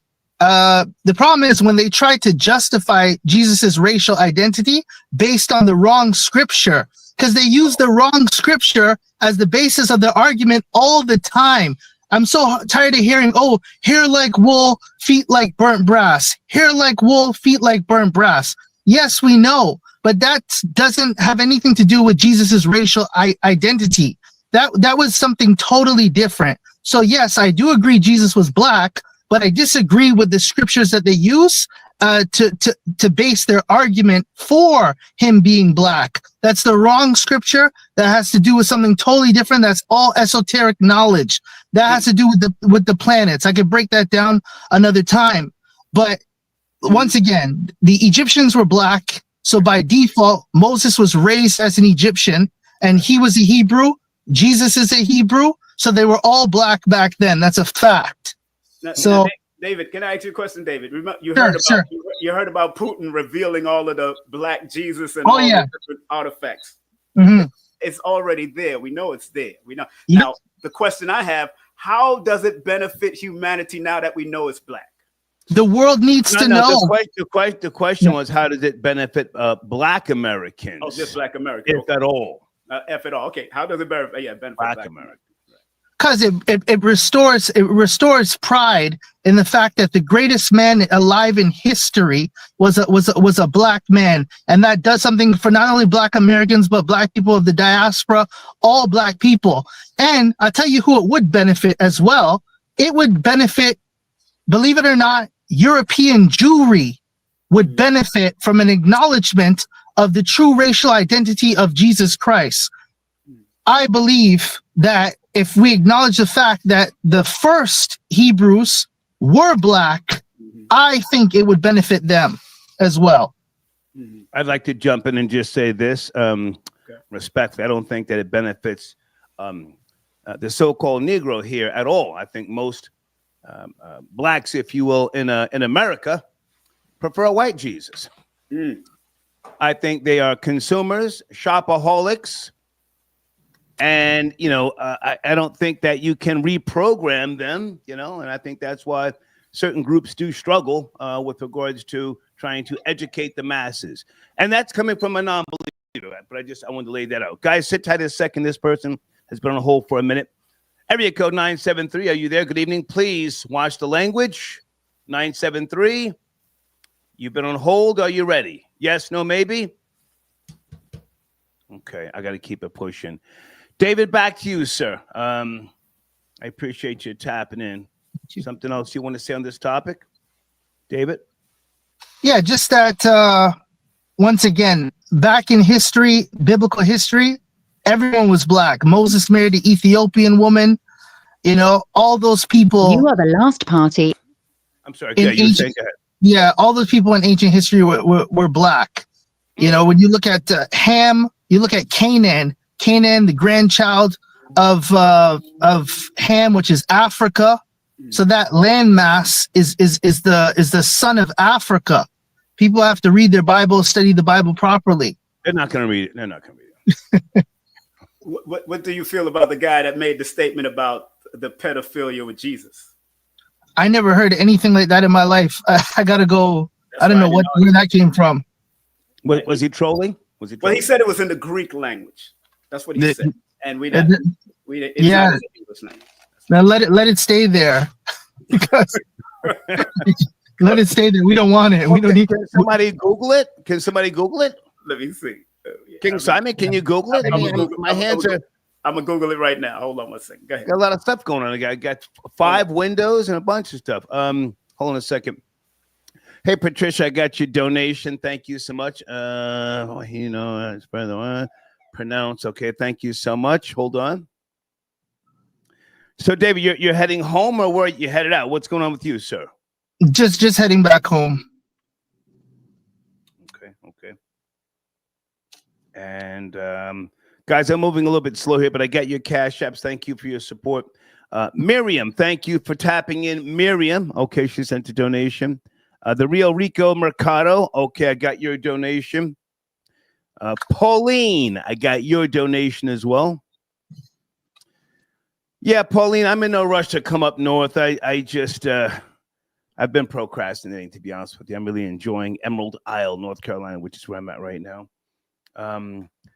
Okay, what'd you find, King Simon? Well, according to Google, it says there's no direct mention of pedophilia in the Bible in regards to that. So maybe you got to go looking deeper somewhere else. He says it's in the Greek language. I asked it in the Greek language, and that's what came up. So maybe it's somewhere else. Can you Google Jesus arrested? Okay, in a park with a boy. Okay, with a cake, right? No, with the cake. Just Jesus arrested in a park. See what they say. All right, go ahead. David, back to you, sir. Was Jesus of Nazareth really a black man? David. Yeah, and it's all about the strand, the genetics. And we as people of color, it's funny, we can tell who's mixed or who has black in them. We're so quick to say, we can identify, that person, they got black because of their hair. right? Generations later. You know, you look at like when you look at Bob Marley's grandchildren, they don't look black because everyone mixed out. So over time, people mix, and generationally, what was once black can become white. Within 2 or 3 generations, you can get white through race mixing. So when you look at that particular side of the world, it's heavily mixed, but at the root, the gene is there. That black gene will always be there. So if you go back into antiquity, those people were black. Where do you think you get all these terms when they say like, oh, Jew-fro, in relation to the kinky hair? What is it? The CEO of Kinko's, the company Kinko's, he said he named that company Kinko's because he had kinky hair. So this is a Jewish man saying that he has kinky hair. Well, how do you get kinky hair? You know, and even the term kinky hair, where does that come from? Right? So when you look at it, when you get to the root of this, the first Hebrew Israelites were black people. That genetics is there, right? Arab people, some Arab people are mixed with African genetics. The Jews would have a strand or a trace of that genetic. I'm sorry. Someone was in the queue. I just I tried to bring them in. Colleen, I tried to bring you in, but your call dropped out. King Simon, what do you got, man? Was Jesus arrested in a park? What was that guy trolling? It says in Mark 14:51 through 52, the Gospel of Mark describes a young man wearing only a linen cloth who follows Jesus to the Garden of Gethsemane and flees naked when Jesus is arrested, leaving the cloth behind. Now, that's what it says. He fled naked. When Jesus was getting arrested, he fled naked. Yeah, so I mean, anybody can put it in whatever perspective. This is Mark where? In the Bible? Mark 14, verses 51 through 52. Can you read that again, sir? Let's slow it down. It says the Gospel of Mark describes a young man wearing only a linen cloth who follows Jesus to the Garden of Gethsemane and flees naked when Jesus is arrested, leaving the cloth behind. So he was in the cloth, and then he left the cloth behind after Jesus was arrested. Okay, that's that. Was that an early version of I hate to say this. Let me not. David, jump in there. What did King Simon just tell us? I must have missed that part. I must have missed that part. How'd you miss that? I read the Bible. Hold on, let me get my Bible. Hold on. I read the Bible like 5 times, and I missed that one. What's that? I read the Bible 5 times, and I must have missed that. Hang on a second. I think this is the guy who called earlier. Hey, is that you again? 253. Hey, this is the guy that was calling in about Jesus. Yeah. Hey, what's up, man? You're back on the. Come on. Yeah. So I wanted to give you guys some data points since you couldn't find it. It's in Matthew. We found it. We found it. I actually heard that maybe 25 years ago, but I don't study the Bible anymore. What you say, King Simon? You said it's in Mark. Yes, Mark 14:51 through 52. Mark 14:51 through 52. You're there, sir. You're on, and what do we call you? Area code 253. Travel Boy J. Travel Boy J. Go ahead, Travel Boy J. I got David on the screen with me too. So I want to say a few things. I didn't say it was in Greek. I said the word that's in the Bible that he used when he was arrested was he spoke Greek. He used the word leistes. Leistes is a Greek word for child trafficker. When Julius Caesar was kidnapped as a child, he called the men that arrested him leistes. So we know that word leistes means child trafficker. And the question is, why was he using that? He was arrested in the Garden of Gethsemane. It's in the Bible. It talks about that situation. It even talks about what the little boy was wearing. It says nothing but a loincloth. So it's in there. It's in the text, and I'm surprised that David, who I know you've done a lot of work around this, haven't heard of this or haven't read about this particular instance. Uh-oh. It'll be my next video. I'll work on it. You know, maybe they translated it and cleaned it up. So it looked like it's clean in here. Now, Hold on. Travel Boy J, right? Travel Boy J? That's right. Okay. Are you implying that Jesus may have been with child? Let's just say with child, and let's not go too graphic. Are you implying that? Yeah, I think so. I think all of those people that lived back then, early Christianity was there was a lot of crazy sex stuff that was going on. Yeah. Which is why I think the popes were also on that too. Like, and if you go back and you look at the text specifically, and this isn't what I'm thinking. This is what, like someone named Dr. Alman Hillman, who the PhD, he's written a book on this stuff, says. Well, but early pederasty was not just in Rome; it was also in Japan and Italy. Pederasty. That's right. Yeah. That's right. This stuff goes. It's been going on forever, and they were doing this type of things as rituals. This was all ritualistic behavior. Yeah. They were engaged in. And who is doing it? If you go back and you look at the Nordic languages, did you know that after you would win a battle in the Nordic countries, the victors that would come back would give their sperm to kids to drink it because they wanted to be they want to have the juices of a victor. So man, they've been doing this stuff for a very long time. This isn't new. Who's been doing it? Not the Hebrews. That's the real reason why he was arrested. He wasn't arrested for being a Messiah. He was arrested because the Romans caught him, and then they crucified him because there was a zero tolerance policy back then for that kind of behavior. No way. Hold on a sec. But the reality is, hold on, one at a time. All right, David, just let him finish, and then I'll let you chime in, David. Okay, go ahead, Travel Boy J. Yeah, but the last point that I'll make is this is a real ritualistic behavior, and you've seen it in early days around and Jesus. And think about this: who are the disciples? The disciples were all like teenage boys at the time. Look at their ages, right? Also, going back to the Pope that you referenced, Star. Not only was he having little boys pop out of cakes, but he used to paint them in gold and have them run around the Rome, and a few of them actually died. I'm very familiar with all of that, the popes and all that little weird freaky stuff. Yeah, go ahead. But all that comes back from the same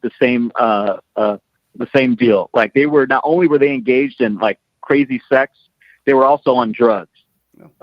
They were also taking different types of venom, and once David comes in and he does his research and he goes through this, I want him to, maybe Jesus wasn't looking for a little boy. Maybe he was looking for what the little boy had to offer.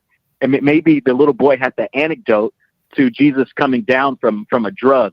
Wow. Right. And so anyways, I'll keep an eye out for your videos. Stay in touch. But it runs deep. I mean, NAMBLA, which I'm sure you've heard of, a North American Man Love Boy Association, that was formed back in the late 70s. And that was not, disregarded, for the most part. People just didn't want to talk about it. You've heard of NAMBLA?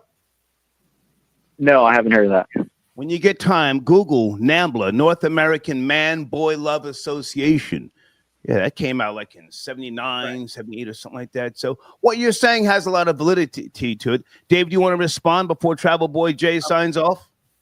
Yeah, maybe the Greco-Roman revisionists wrote that in there because that all started in Greece. So if we went by that logic, we could say that King David, the Bible intimates that King David had a relationship with Jonathan, an intimate relationship with Jonathan too. So I don't believe that to be the case. Well, and if it was, maybe it's the Greek and Roman influence that rewrote the Bible that put it in there. David, have you heard of the Septuagint? Yes. The Septuagint, the 70, when they retranslated the Bible from Greek to Hebrew, the 70 Israelite scholars when the Jews came out of Babylonian exile. Yep. That's right. It was transferred from Greek to Hebrew. So because it was transferred from Greek to Hebrew, that tells us that it's more realistic because it's the original. So it wasn't just the Greeks putting it in there. It's like the original word. But anyways, I'm going to get out of here. Star. Okay, good to talk to you. Stay in touch. Stay in touch. Okay. Star, you know what I noticed in context, this is right around the time Judas was betraying him. The kiss was happening. All of this was happening right around this whole story.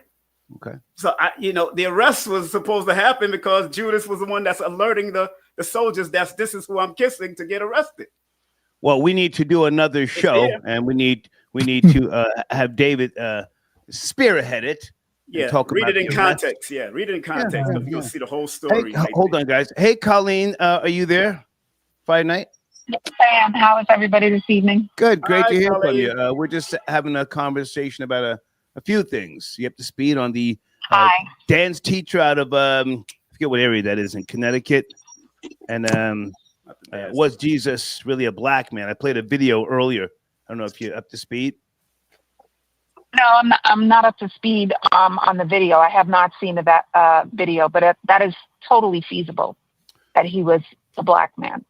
That's something I can completely believe, because he certainly did not look like Charlton Heston or any of the other Hollywood types that have portrayed him over the years. No, Charlton Heston was Moses. I'm sorry. Right. Yeah. Well, listen, I'm not buying Jesus look like an African American. That I'm not buying. So, no, but the video that I played was Bishop Nathaniel. I think that's how you say his name. Correct me if I'm wrong, King Simon.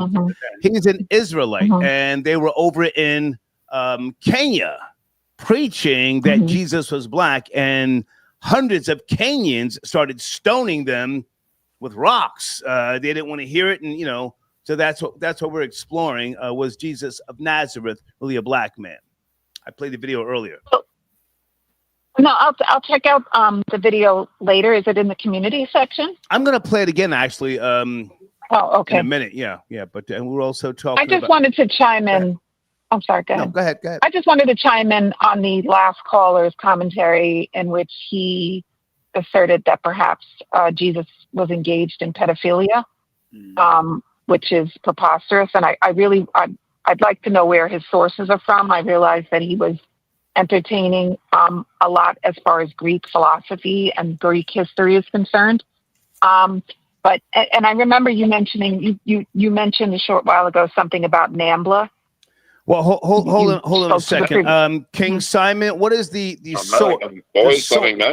source with regards to the boy in the park and Jesus? What is the source?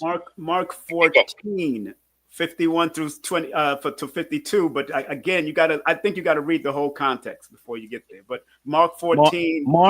Say it again. Mark 14, 51. Verse 51, from 51 on to 52. Mark 14, verse 51. Right. Can you read it again, King Simon? This is Colleen on the line. Can you read it? All right, let me go back to hold on, Colleen. What it says. Okay. Okay, it says, and there followed him a certain young man having a linen cloth cast about his naked body, and the young men laid hold on him. And 52, he left the linen cloth and fled from them naked, and they led Jesus away to the high priest, and with him were assembled all the chief priests and the elders and the scribes. That's what. So that's the source. What version of Bible is this? Now this is the King James version. This is the King James version, of course, the King James version. David, are you familiar with this verse?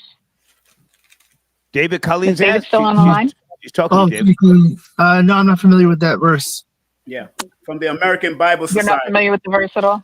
No, I actually read that about 26 years ago, and I think that was one of the other things that made me say, "Hey, I'm done here." But I could tell I read it because I marked it up. I did read it. The boy ran and ripped his clothes off, or what? What is? Anyway, you got to read the whole context. Yeah, because the high priest didn't the high priest rent his clothes too? Hold on, we're talking on top There's of a each lot other. going on here. Yeah, there's a lot going on. All right, listen, Colleen, I gotta sign off. I've been live for over 3 hours. Great to hear from you. Have a great weekend, guys. Bye now. Okay. All right. Guys, I'm going to play the video again. Hold on a second. Rob Lowe, I got your donation. Thank you for tapping in. So I didn't read it. I just clicked the button. Hold on. Rob Lowe says the white man has come and worn down the street minister. He's from the biblical scholar to the point where he has he has shot to the head of the class, and now will have his own show. YouTube is something else. Shake my head. Okay.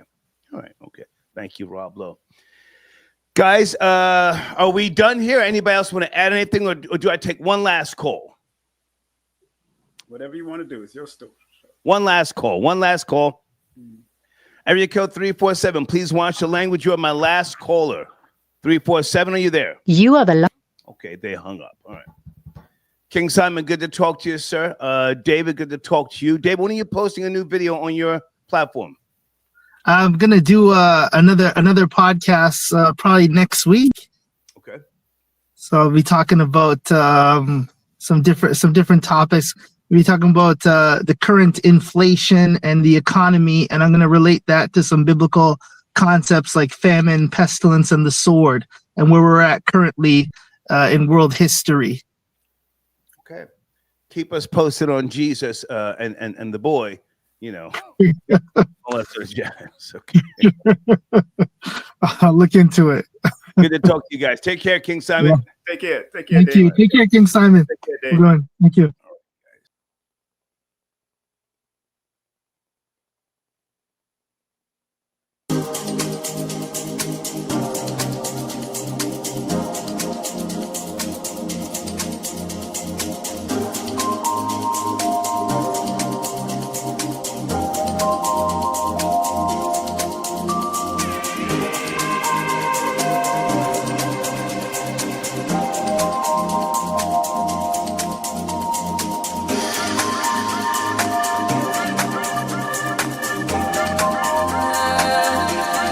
Nobody knows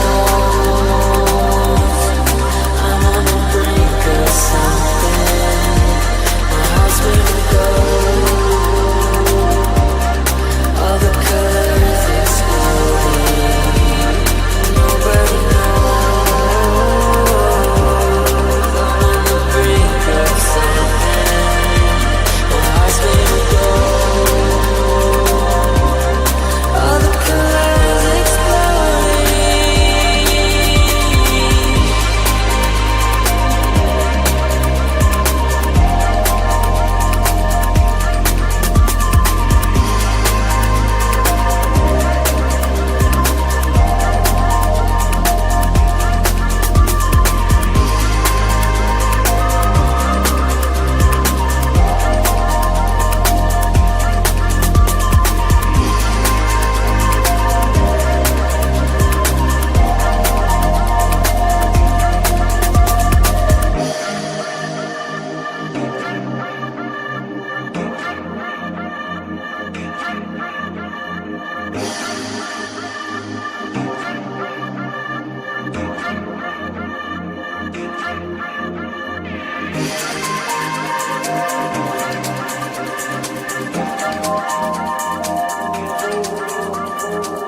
nobody knows.